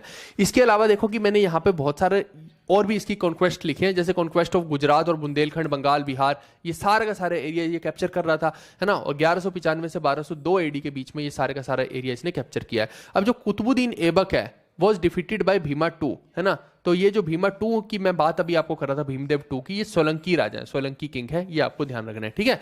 और इसके अलावा ये जो है चंदेला राजपूत जो बुंदेलखंड के, उनको हराते हैं, वो मैं ऑलरेडी आपको बता चुका हूँ। फिर बख्तियार खिलजी जो है मोहम्मद घोरी का ही जनरल है, ये बंगाल में जा रहा है, तो बंगाल में जाएगा तो वहाँ पे क्या करेगा, बंगाल बिहार का एरिया में ये जा रहा है, तो वहाँ नालंदा यूनिवर्सिटी को जला रहा है, वहाँ का पूरा विक्रमशिला यूनिवर्सिटी को तोड़ रहा है। तो ये सारे के सारे ये काम कर रहा है, ठीक है।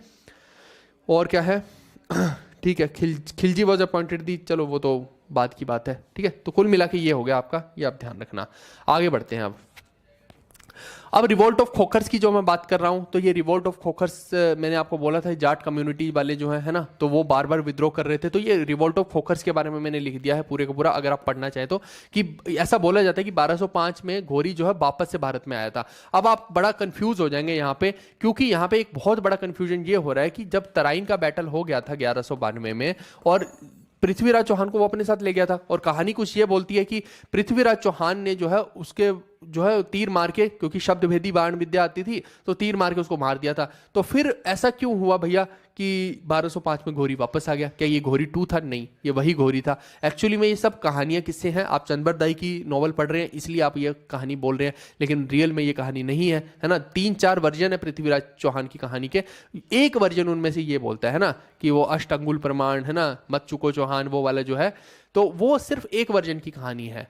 आप बाकी के वर्जन को भी, पृथ्वीराज रासो मत देखिए, सिर्फ पृथ्वीराज विजय भी देखिए, बहुत सारी हैं इसके 3-4 वर्जन, तो आप बाकियों में देखेंगे तो ऐसा नहीं देखने को मिलता है। तो ऐसा है कि घोरी जो है वो खुद ही बाद में मरा है, या उसको खोखर्स ने बीच रास्ते में मार दिया, जैसा भी एक कारण बनता है। लेकिन ये आप समझिए कि कई बार ये खोखर्स को हरा रहा है, और कुछ लोग बोलते हैं कि खोखर्स ने इसको मार दिया 1206 एडी में। अब जो भी रीजन रहा है, पृथ्वीराज चौहान ने मारा है, खोखर्स ने मारा है, जिसने भी मारा है, लेकिन रियल में यूपीएससी वालों को यही पढ़ाया जाता है कि 1205 में जो है इसने खोखर्स को हराया, और 1206 में जब ये वापस गजनी को लौट रहा था, गजनी का एरिया इसी के पास था, घुरीद था, है ना, तो खोखर्स ने रास्ते में इसको मार दिया। कहाँ पे मारा? धम्यक डिस्ट्रिक्ट में मारा था, जो कि कहाँ पे है, झेलम नदी के किनारे पे है। और पोरस कहाँ का राजा था? लगभग झेलम नदी पोरस के अंदर ही थी, है ना, याद कीजिए, मैं आपको कनेक्ट कर रहा हूँ पुराने राजाओं से, है ना। और ये अगर झेलम नदी आप बोलेंगे तो आज की डेट में पाकिस्तान हो गया। कुल मिला के ये सारे का सारा है खोखर्स के बारे में, है ना, जाट कह लीजिए या खोखर कह लीजिए, एक ही बात है। इस कहानी पे अब वापस से कनेक्ट करूंगा मैं, घोरी को जो है वापस से कनेक्ट इसलिए करूंगा कि पृथ्वीराज चौहान पढ़ाने बाकी हैं। तो आइए पृथ्वीराज चौहान के बारे में हम जानते हैं कि क्या क्या चीज है ये। आप देखो कि पृथ्वीराज चौहान का जो रियल नाम है ये है पृथ्वीराज 3, या फिर इनको राय पिथौरा के नाम से भी जाना जाता है। तो ये दोनों ही नाम आपको पता होने चाहिए हैं। डायनेस्टी कोई पूछ ले पृथ्वीराज चौहान की तो चाहमना डायनेस्टी है, ठीक है भाई, चाहमना डायनेस्टी। और फादर जो है इनके वो है सोमेश्वर चौहान, और मदर है कर्पूरी। सोमेश्वर चौहान इनके पापा जी और कर्पूरी इनकी मम्मी जी हैं, ये आपको ध्यान रखना है। ये अक्षय कुमार की एक मूवी आई थी, है ना, पृथ्वीराज चौहान, कुछ कुछ इंसिडेंट आपने इसमें भी देखे होंगे। मूवी तो कोई खास थी नहीं, है ना, बड़ा ठंडा सा लगा ये आदमी लग ही नहीं रहा था कि पृथ्वीराज चौहान है। मेरे को ये वही लगे जा रहा था, बाबू भैया वाला, है ना, अरे बाबू भैया है, तो ये वही लग रहा था उसमें भी। इसको बताओ, इतने बढ़िया बढ़िया कैरेक्टर हैं हमारे यहाँ पे, है ना, उनको लिया जा सकता है। इस आदमी को क्या लेने की जरूरत थी? पृथ्वीराज चौहान इतनी ठंडी एक्टिंग की है यार, मजा नहीं आया बिल्कुल भी पृथ्वीराज चौहान मूवी को देख के। बट एनीवेज क्या कर सकते हैं, जो डायरेक्टर्स का दिमाग चले, मुझे लगता है ज्यादा एक्स्ट्रा इंटेलिजेंट डायरेक्टर था जो इनको ले लिया, और छोटे छोटे से बाल करके दिखा रहे, थोड़ा बाल बड़े बूढ़े करो एकदम बढ़िया। राजा टोकस को ले लेते इससे अच्छा तो यार, है ना, कितनी बढ़िया एक्टिंग थी उसकी। क्या हो गया? अरे भाई बस करो यार, क्या धोखा हो गया इसके साथ? हो जाएगा, सब आ जाएगा भाई तुम्हारे पास, तो कोई धोखा ना है तुम्हारे, है ना? ये अलग ही धोखे में चल रहे हैं, पता नहीं कोई लड़की तुम्हें धोखा देके ना चली गई हो, कुछ ना है धोखा है। शांत रखो, शांत रखो अपने माइंड को, एंड में सब बात करते हैं तुम्हारे साथ भी, है ना? तुम्हारे जो प्रॉब्लम्स है ना, तुम्हें एक मेरे को इंजेक्शन रखना पड़ेगा बड़ा सारा, कि जिसको जो दिक्कत हो रही है वहीं चुभा दो, है ना? अब बाद में बोल दिया बात करूंगा, अभी पढ़ लो यार, पढ़ना नहीं है, बस उल्टी पुल्टी बातें करनी है। चलो अब आप देखिए कि इन्हीं के जो कोर्ट में पेंटर थे उनका नाम था अनिरुद्ध, ये सीधा सीधा पेपर में आया तो आप बता सकते हैं। और इनके जो मेन फ्रेंड है वो कौन है? चंद्रबरदाई। और इन्हीं की नॉवल है जो पृथ्वीराज रासो, इसी के अंदर हमें देखने को मिलता है कि वो जो बताता है कि भैया सुल्तान इतनी ऊपर बैठा है ना, 8 गज 9 हाथी, पता नहीं जो जो भी बताते हैं, अष्टंगुल प्रमाण, ता ऊपर सुल्तान है, मत चुको चौहान, ऐसे वाली मजा भी आता है ना सुन के, हैं रोंगटे खड़े हो जाते हैं, और मार दिया रे मार दिया तो वो इसी में है भाई, ठीक है? तो ये वो पृथ्वीराज चौहान जो उसको मार देते हैं, जो कहानियों में बताया गया वो यही बताया गया है, बट कहानियां और रियलिटी में बहुत सारा अंतर भी होता है, अभी मैं आपको बताऊंगा। और ऐसा मत समझिए कि इन्होंने कोई बहुत अच्छा काम किया, इनके ऊपर भी एक बहुत गंदी टिप्पणी होने वाली है, मैं बताऊंगा कि क्या होने वाली है। आप बड़े बड़े भारत के ही राइटर्स को देख लेना, उन्होंने भी ये टिप्पणी की है। मैं बताता हूँ वो टिप्पणी क्या है, जब मैं आपको युद्ध के बताऊंगा ना, तो युद्ध में जब आप पहुंचेंगे तब मैं बताऊंगा कि वो इनके बारे में क्या टिप्पणी है। पहले तो हम समझते हैं कॉन्टेक्स्ट क्या है सारे का सारा। आप देखिए लगभग यमुना का एरिया है, यमुना के एरिया के पास जो है कन्नौज है। अब ये कन्नौज जो है, इस पे कौन राजा बैठा है? जयचंद बैठा हुआ है। और इस तरफ जो है अजमेर का एरिया है, अजमेर में राजा बैठा हुआ है आनंदपाल। आनंदपाल की ही बेटी का नाम क्या है? कर्पूरी है। मैं थोड़ा पेन का कलर चेंज कर लूँ, नहीं तो आप लोग को येलो कर लूँ क्या, या कुछ और कर लूँ? चलो ये कर लेते हैं। यहाँ पे इसी की बेटी का नाम क्या है? कर्पूरी, कर्पूरी, ठीक है। अब कर्पूरी जो है इसकी बेटी आनंदपाल की है, लेकिन यहां पे आप समझो कि दिल्ली में जो है, दिल्ली को बोलते हैं दिल्ली का उस टाइम पे, तो दिल्ली का राजा है सोमेश्वर।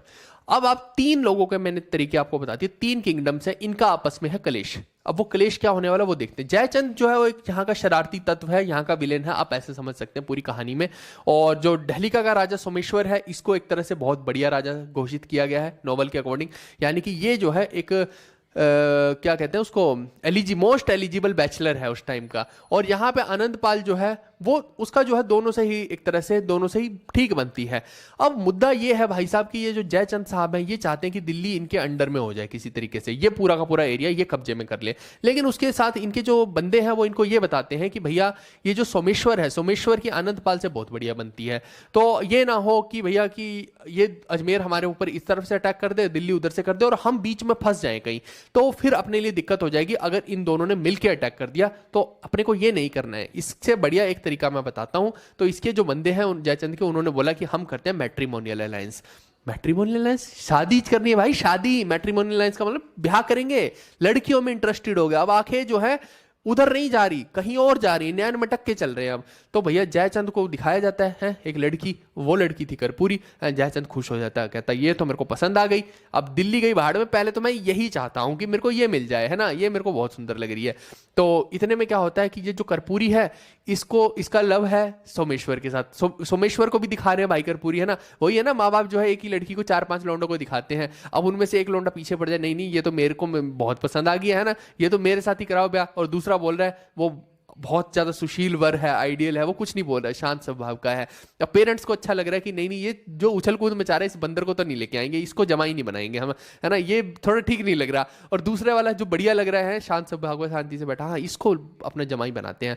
तो आनंदपाल जो है उसको लग रहा था कि जयचंद जो है मे बी फ्यूचर में भी मुझे कभी तंग करे, है ना, कि नहीं नहीं तुम दहेज में पूरे का पूरा अजमेर ही मुझे दे दो, तो फिर क्या कर लूंगा मैं, तो मेरी बेटी को दुखी करे, तो इससे अच्छा है कि मैं अपनी बेटी की शादी जो है सोमेश्वर से करा देता हूं। तो कुल मिला के आनंदपाल जो है वो दहलिका के राजा सोमेश्वर से अपनी बेटी की शादी करवाता है।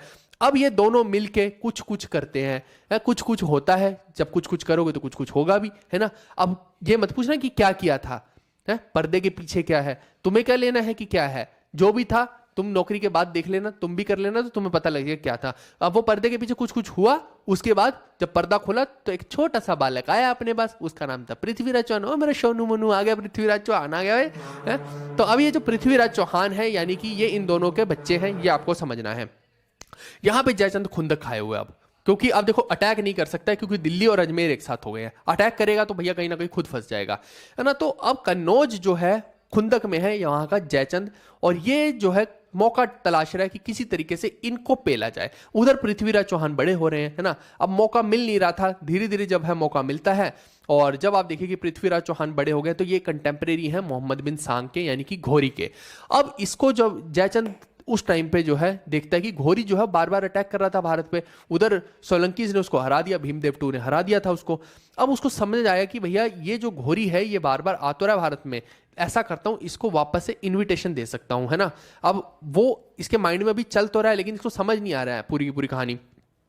इतने में क्या होता है कि इसकी जो बेटी होती है जयचंद की, है ना, अब वो कौन है, संयोगिता इसकी बेटी है ना। और यहीं पे आप देखिए कि उस टाइम के जो पेंटर होते हैं, अलग अलग कोर्ट्स में अलग अलग पेंटर जाया करते थे।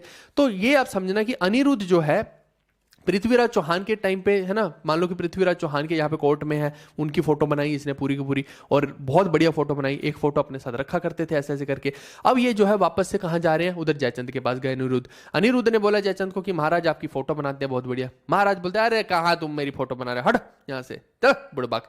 तो ये बोलते नहीं नहीं महाराज बनाने दो, आपकी तो मूछ ही बहुत अच्छी लग रही है, यूं जा रही है, मेरे को बहुत पसंद आ गई, एक बारी फोटो बनाना। महाराज बोलते हैं अब तुम्हारी सुताई हो जाएगी, तुम ऐसा करो जाके मेरी छोकरी की फोटो बना दो, संयोगिता की, है ना। तुम ऐसे जाओ जनान खाने में जाओ, वहां पे हमारी बीवी बेगमें सब है, जाओ उनकी फोटो बनाओ, उनको इंटरेस्ट होगा। और लड़कियों को तो इंटरेस्ट आपको पता है, सेल्फी लेती हैं आज करके सेल्फी लेती हैं, पता ही नहीं लग रहा कि किसको जा रहा है ना।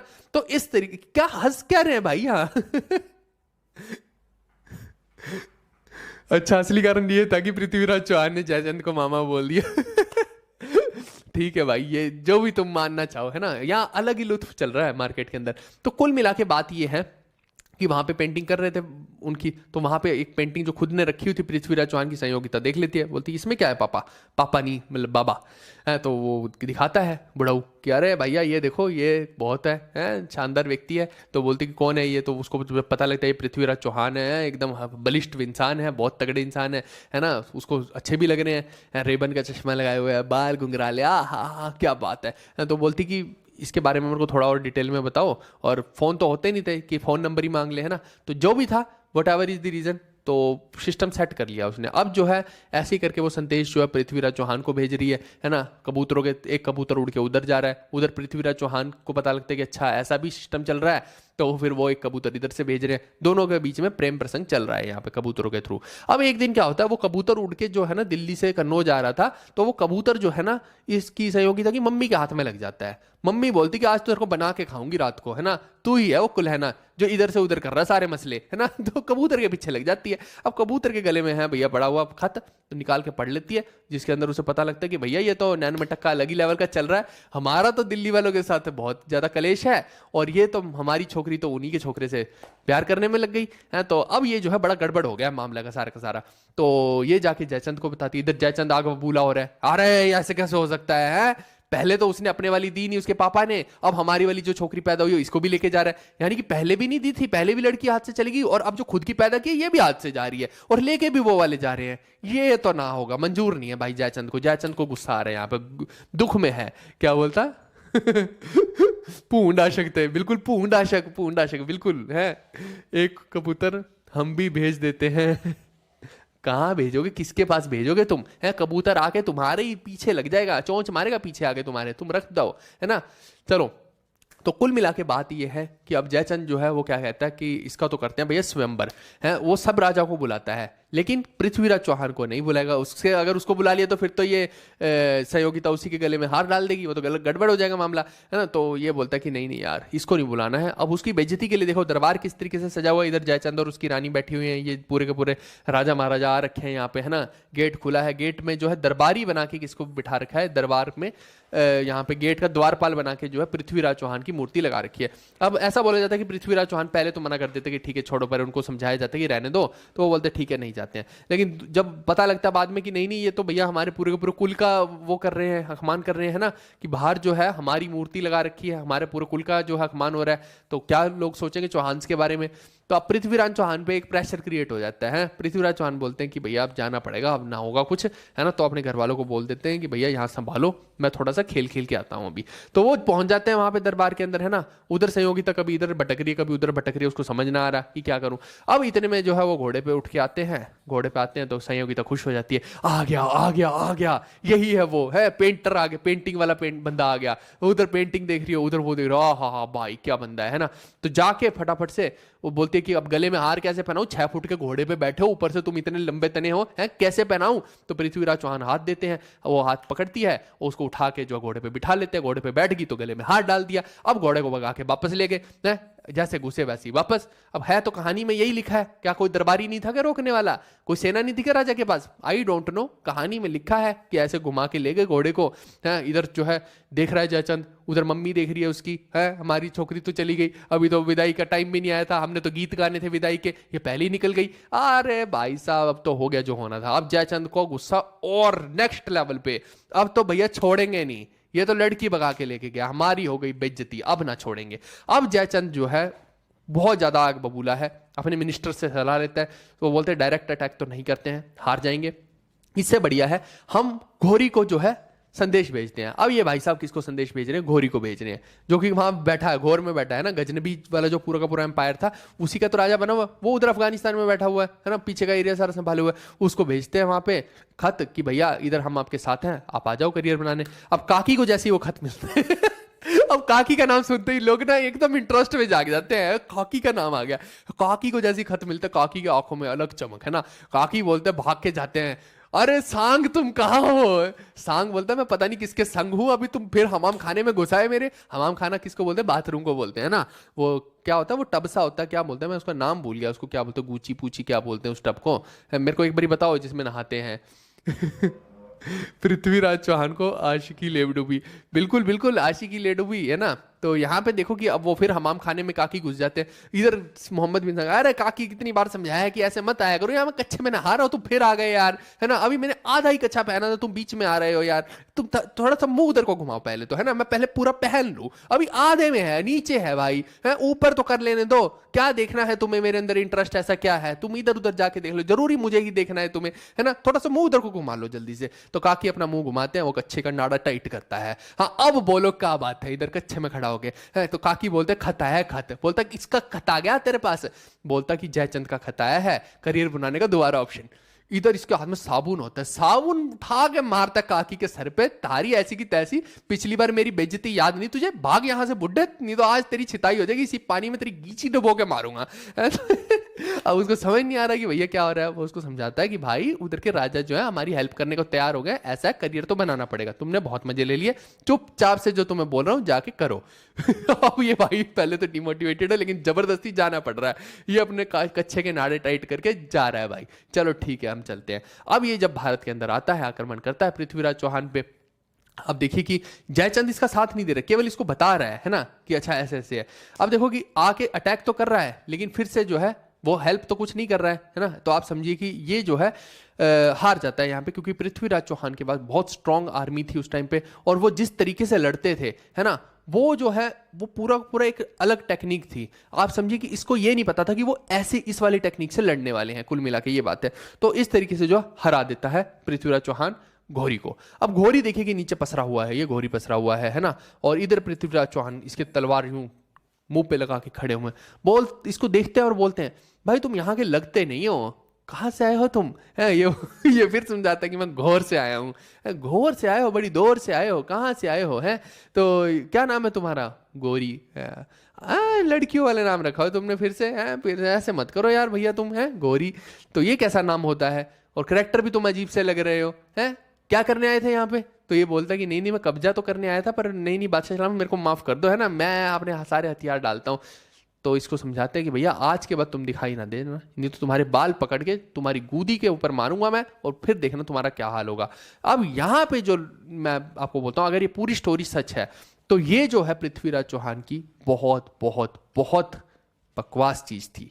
आप सोचेंगे कि क्यों, बड़े बड़े इतिहासकारों को सुनिए, आपको समझ में आएगी कि अगर आपको पता है कि आपके देश में नेशनल सिक्योरिटी जो है इससे हैम्पर होगी इस आदमी से, और आपको पता है कि ये बाकी के टाइम में भी बाकी एम्पायर्स के अंदर आके घुस के उनको जो है परेशान कर रहा है, और पहली बार ऐसा नहीं हो रहा है, तो आप इस आदमी को छोड़ क्यों रहे हो?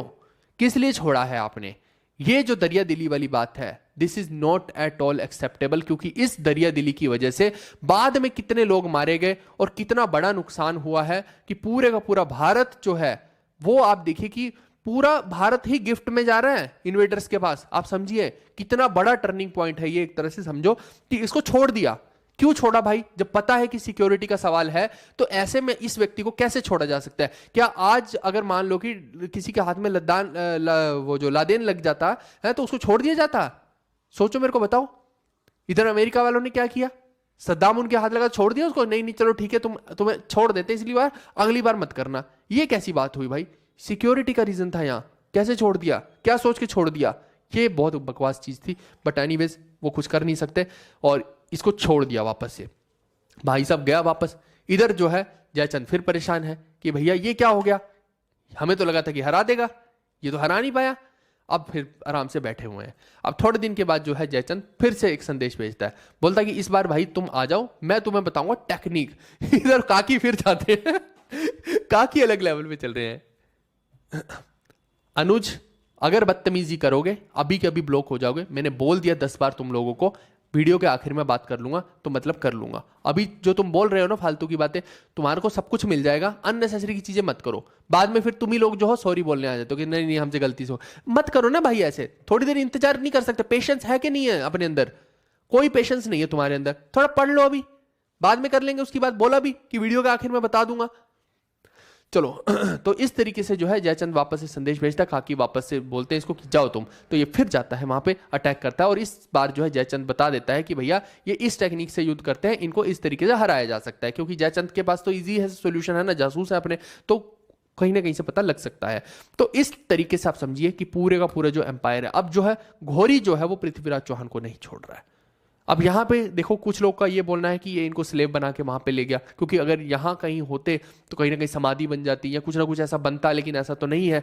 तो स्लेव बना के इनको जो वहां लेके गया। कोई कह रहा है कि वहां जाके इसको मार दिया इनको, है ना, और इनको बोला कि अपनी आंखें नीचे कर, तो आंखें नीचे नहीं कर रहे तो आंखें निकाली गई इनकी। किसी का बोलना शब्द में दीवान विद्या आती थी। तो फिर ये जो पृथ्वीराज चौहान का जो है ये नाटक देखना चाहते थे, इनको 3 तीर दिए। आप याद कीजिए वो सारी की सारी स्टोरी। तो एक तीर जो है ये उसके घोरी के ही मार देते हैं। और ये सब कहानियां हमने पढ़ी हैं, है ना, और देखी भी हैं, मूवीज में भी देखी हैं। बट वो सिर्फ एक वर्जन है कहानी का। दूसरा वर्जन यही बोलता है कि घोरी की हत्या ऐसे नहीं होती है, घोरी जो है वो जिंदा ही रहता है और आगे आखिर तक रहता है, उसको बाद में जाट मारते हैं। तो जो भी वर्जन को आप सत्य मानना चाहे मानिए, पर कुल मिला के यहाँ पे आप देखिए कि भारत के अंदर एक टर्निंग पॉइंट हुआ कि यहां से जो है पूरी की पूरी हिस्ट्री ने टर्न ले लिया। और ये जब खुरीद एम्पायर में आया तो यहां पे कोई रोकने वाला ही नहीं था इनको। आप समझो, इसके बाद कोई बचा ही नहीं मेजर रूलर की जो इनको रोक पाए। ठीक है जी, तो ये कहानी है पूरी की पूरी। अब आप देखिए कि ये फर्स्ट बैटल ऑफ तराइन जो है, इसके बारे में मैंने लिख दिया है कि घोरी ने उस टाइम पे कहां अटैक किया था? तबरिंडा में। तबरिंडा जो है आज की डेट का बठिंडा हो गया है ना, जहाँ पे एनएफएल भी है। तो मैं खुद यहाँ पे काफ़ी टाइम रहा हूँ। और इसके बाद ये जो है फर्स्ट बैटल ऑफ तराइन हुआ है ना, ये 1191 में हो रहा है पहला वाला, और 1192 में हो रहा है सेकंड वाला। ठीक है, एक सेकंड, ये क्या किया है इन्होंने? सेकंड आएगा ना, सेकंड। ठीक है, ये सेकंड बैटल है। और आनंदपाल तोमर वगैरह का ये सब मैंने बता दिया आपको, ये सब पढ़ लेना, है ना। हाँ, एक और चीज़ मेरे को बतानी थी कि बैटल ऑफ चंदावर के बारे में। ये हुआ है 1194 में। ये होता क्या है कि आप देखिए कि जब पूरे का पूरा एरिया घोरी के अंडर आ जाता है, तो ये जो जयचंद है इसको बाद में अपनी गलती का रियलाइज होता है कि ये मैंने क्या कर दिया।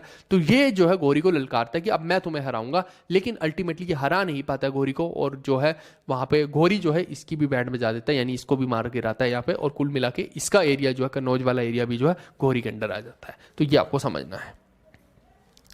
चलिए, अब मैं एक और शासक है तिमूर। तिमूर के बारे में भी बता देता हूँ। मोटा मोटा 1405 के आसपास का एरिया है ना, टाइम है, आप समझना। तिमूर ने भी जो है पूरी की पूरी डायनेस्टी, अब घोर से हम निकल चुके हैं, ठीक है, घोरी को भूल जाओ अभी आप।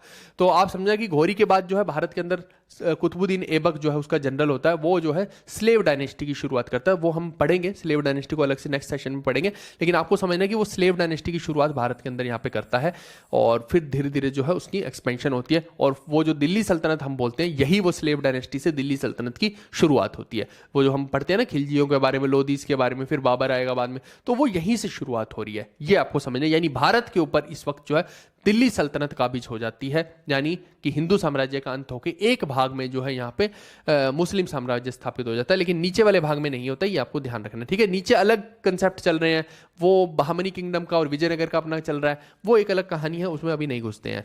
तो कुल मिला के ये मैंने आपको बता दिया दिल्ली सल्तनत बनी कैसे। लेकिन इसी टाइम में आप देखिए कि इस तरफ जो है तिमूर भी है, और मैं जब दिल्ली सल्तनत आपको पढ़ाऊंगा तो मैं बताऊंगा कि तिमूर बार बार आके यहाँ पे हमला भी करता था, तो कोई तिमूर को रोकने वाला नहीं था, दिल्ली सल्तनत वाला भी, है ना। ये क्या था, एक मंगोल है। तो ये जो है जब भी भारत में आक्रमण या फिर इस एरिया में आक्रमण कर रहा है, तो यहाँ पे अगेन कोई भी स्ट्रॉन्ग राजा नहीं था जो इसको रोक पाए।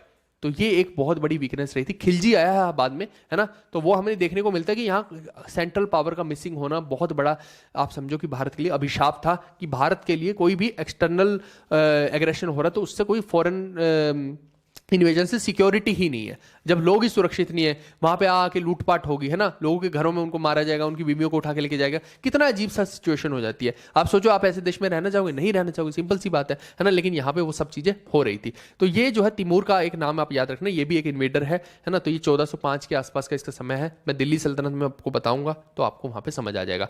एक और इन्वेडर है जिसके बारे में मेरे को बताना है, वो है अब्दाली, है ना। ये पानीपत का बैटल हुआ, थर्ड बैटल ऑफ पानीपत। तो मैं क्योंकि ये इन्वेडर्स की ही वीडियो पूरी की पूरी लेकर आया हूं, तो ये जो इसका टाइम पीरियड है पानीपत के बैटल का 1761 है। हालांकि इसका जो ज्यादा कनेक्शन है, ये थर्ड बैटल आपने मूवी में देखा होगा। मूवी के अंदर क्या दिखाया गया था कि तीसरे बैटल के बाद जो अब्दाली है, मराठाओं के साथ तीसरा बैटल हुआ जिसमें इसने मराठाओं की ऐसी की तैसी फेर दी, है ना। मराठास को लग रहा था कि वो तो अपनी बीवी बच्चों को लेके गए साथ में, क्योंकि उनके पास सेना ही इतनी बड़ी है ना, और उन्हें लग रहा था कि हम तो पार्टी करेंगे, इसको बस 15-20 मिनट हराएंगे, है ना, उसके बाद इसकी गर्दन काटेंगे और हम सब पार्टी करेंगे। वो ऐसा लग रहा था पिकनिक पे जा रहे हैं वहां पे मराठा, है ना। जब मराठा वहां पहुंचे, दो हाथ हुए, तो आप देखिए कि ऐसी की तैसी अब्दाली ने इनकी फेर दी थी और बहुत बहुत टॉर्चर किया था। सबसे भयानक युद्ध उसको माना जाएगा। इतना बड़ा नुकसान हुआ था कि मराठा एम्पायर तक कोलैप्स हुआ है उसकी वजह से। वही कारण बना आगे मराठा एम्पायर के कोलैप्स होने का, है ना। इतना ज्यादा इसने जो है मराठा उसके साथ उनका नुकसान किया। बट ठीक है, वो अब क्या कर सकते हैं, उनका ओवर कॉन्फिडेंस था। ये जो बैटल हुआ है आप समझिए 1761 में हुआ है। अगर कोई पूछ ले आपसे तो आप बता सकते हैं तीसरा बैटल ऑफ पानीपत। तो ये भी जो है भारत के अंदर आया था। हालांकि एक चीज मैं आपको बता दूं, ये भारत में जब आया था तो एक मूवी के अंदर आपने क्या देखा होगा, जो अर्जुन वाली मूवी है, अर्जुन कपूर वाली, कि उसमें बोला जाता है आखिर में कि जब मराठास ने उसको मतलब मराठास के साथ उसका बैटल हुआ, अब्दाली का बहुत नुकसान हुआ, तो वो कभी आया ही नहीं भारत। जबकि ऐसा नहीं है, बहुत बार वो भारत में आया था, लेकिन उसका पंगा जो है ना वो सिख एम्पायर से होता रहा था। तो यहाँ पे जो सिख एम्पायर बैठा था वो उसके साथ लड़ते झगड़ते रहे थे बहुत एंड तक, जो है बहुत उसको टॉर्चर किया गया है। जैसे मैंने अभी बताया था ना कि वो जाट उसके पीछे लग जाते थे गजनबी के, ऐसे ये आता था तो इसके पीछे जो है सिख एम्पायर वाले लोग लग जाते थे, जब तक कि अपनी टेरिटरी में वापस नहीं जाता था। बहुत टॉर्चर करते थे इसको। तो यहीं से जो है इसी के समय के बाद ही जो है सिख एम्पायर कार्व आउट होगा, महाराजा रंजीत सिंह आएंगे, तो वो एक अलग कहानी है। बट कुल मिला के मैं आपको बता रहा हूं कि ऐसा नहीं था कि मराठाओं के साथ युद्ध के बाद ये शांत बैठ गया था, ये भारत में आता रहा था। वो झूठ दिखाया गया मूवी के अंदर, है ना। तो मूवी ही होती है, उसका कोई इलाज है नहीं है। अब्दाली के बारे में भी मैंने बता दिया है। चलो अब जो है हम इसके क्वेश्चंस कर लेते हैं। मैंने मैक्सिमम चीजें आपको समझा दी हैं। क्या बोल रहे हैं बिल्कुल वो वेटेज वगैरह वाली वीडियो में बना दूंगा, उसके लिए टेंशन मत लीजिए, पहले पढ़ लीजिए वेटेज से अकेले से क्या करोगे। अब क्वेश्चन ये है कि which of the following was the last invasion by the Mahmud Ghazni outside Punjab. ये एसएससी सीजीएल में एक क्वेश्चन आया था तो ये जो है आप समझना, ये वाला जो हो जाएगा आपका सोमनाथ के टेंपल्स को जो इसने लूटा है वो है इसकी आउटसाइड पंजाब वाली की बात नहीं कर रहा है, ठीक है।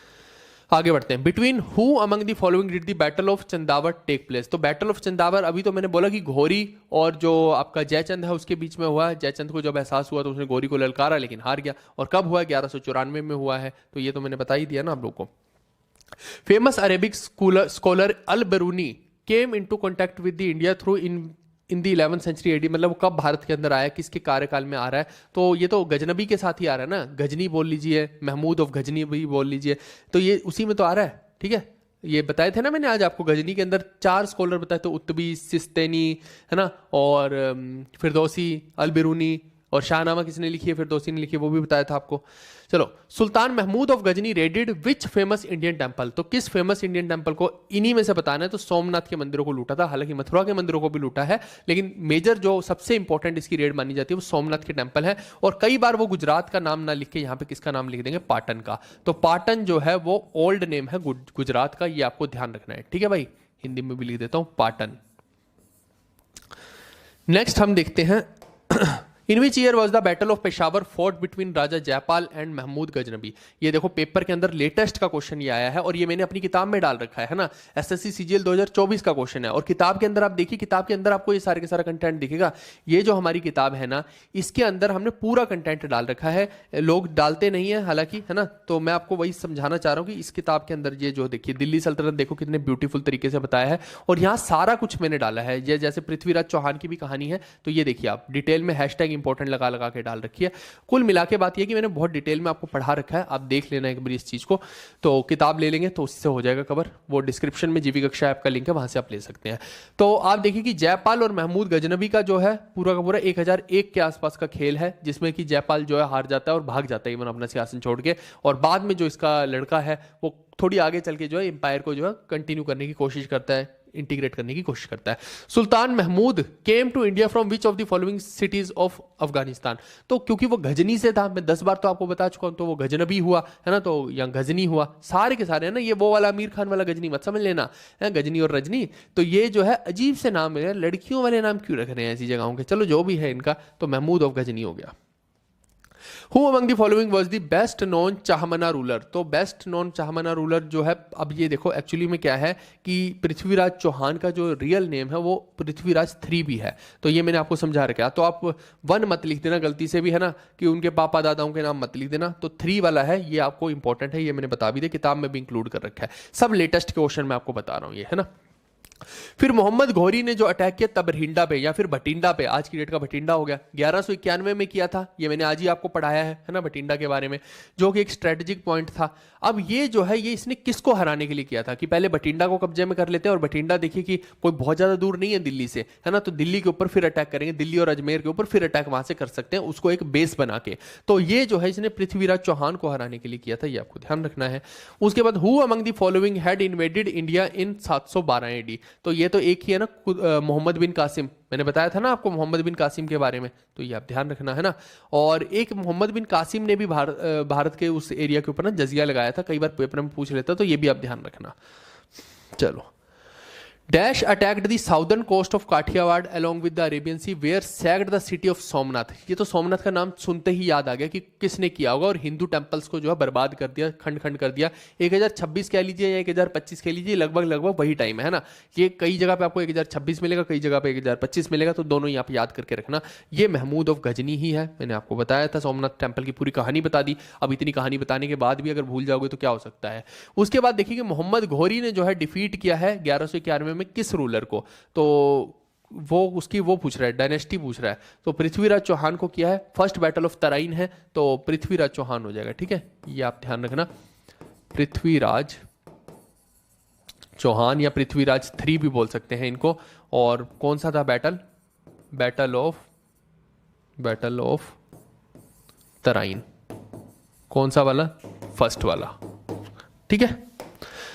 Prithviraj Chauhan defeated the Mohammad Ghori in a battle in the dash year but lost to him following year. तो ये पूछना चाह रहा है कि इसने किस ईयर में हरा के जो है, किस ईयर में ये हार गया था।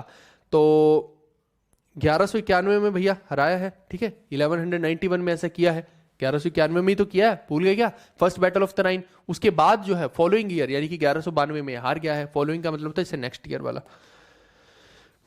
विच of the following Indian rulers was defeated by Mahmud Ghazni in his first attack in 1000 AD. तो किसको हराया था इसने, तो आनंदपाल को हराया है, नहीं जयपाल को हराया है। आनंदपाल तो उसका बेटा था, ठीक है। पाला रूलर जो है, ये वो वाले पाला रूलर नहीं है जो आप बंगाल वाले समझ रहे हैं, ये इस तरफ वाले ही थे, है ना। तो ये जो है जयपाल को हराया है, ये आपको ध्यान रखना है, ठीक है।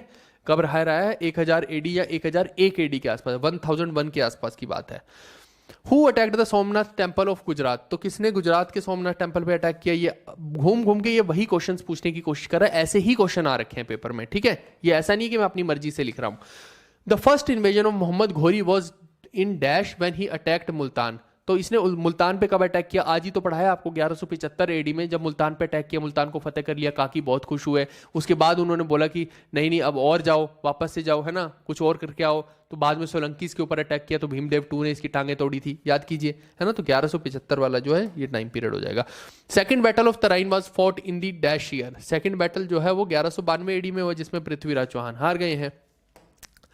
Queen Nayika Devi is remembered as the women who defeated dash in 1178 AD. तो इसने जो है ये आप याद कर लेना, ये अभी लेटेस्ट में पूछा गया है, बड़ा अजीब सा क्वेश्चन पूछा है, पूछना नहीं चाहिए था बट क्या कर सकते हैं।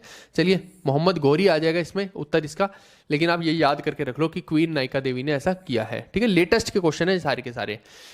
Dash was born to the Chauhan king Someshwar and his queen Karpura Devi in 1166 CE. तो ये किसके मम्मी पापा हैं, कर्पूरी और सोमेश्वर? पृथ्वीराज चौहान के, है ना, या पृथ्वीराज 3 के, तो यही उत्तर हो जाएगा। Prithviraj Chauhan and Mohammad Ghori fought the battle of dash. तो कौन सा था वो? तराइन का बैटल था। ठीक है, ये आप ध्यान रखना। Who among the following had invaded India in 712 AD. तो ये तो मोहम्मद बिन कासिम ही है। ठीक है, अरब अफगान इन्वेजन। 711 एडी में अरब जनरल डैश कॉन्कर्ड सिंध। अब देखो अरब जनरल, मैंने अभी तो आपको बताया है ना, अरब से उस तरफ से आ रहे हैं तो अरबी लोग हैं। तो कौन है ये, कहाँ गया? मोहम्मद बिन तुगलक नहीं है, मोहम्मद बिन कासिम, ये रहा मोहम्मद बिन कासिम। ठीक है, अब वही क्वेश्चन को घूम घूम के पूछ रहा है, अलग अलग बस करके पूछ लिया, वही है question. Which of the following Indian rulers defeated the Mahmud of Ghazni in his first attack in 1001? Okay, was defeated by. अच्छा, डिफीटेड बाय है तो जयपाल है ये। वही क्वेश्चन घूम घूम के ऐसे ही आ रखे हैं पेपर में। ठीक है भाई, चलो ये तो हो गया अपना। तो कुल मिला के ये मैंने आपको बता दिया, ये पूरे का पूरा हो गया है अपना, है ना।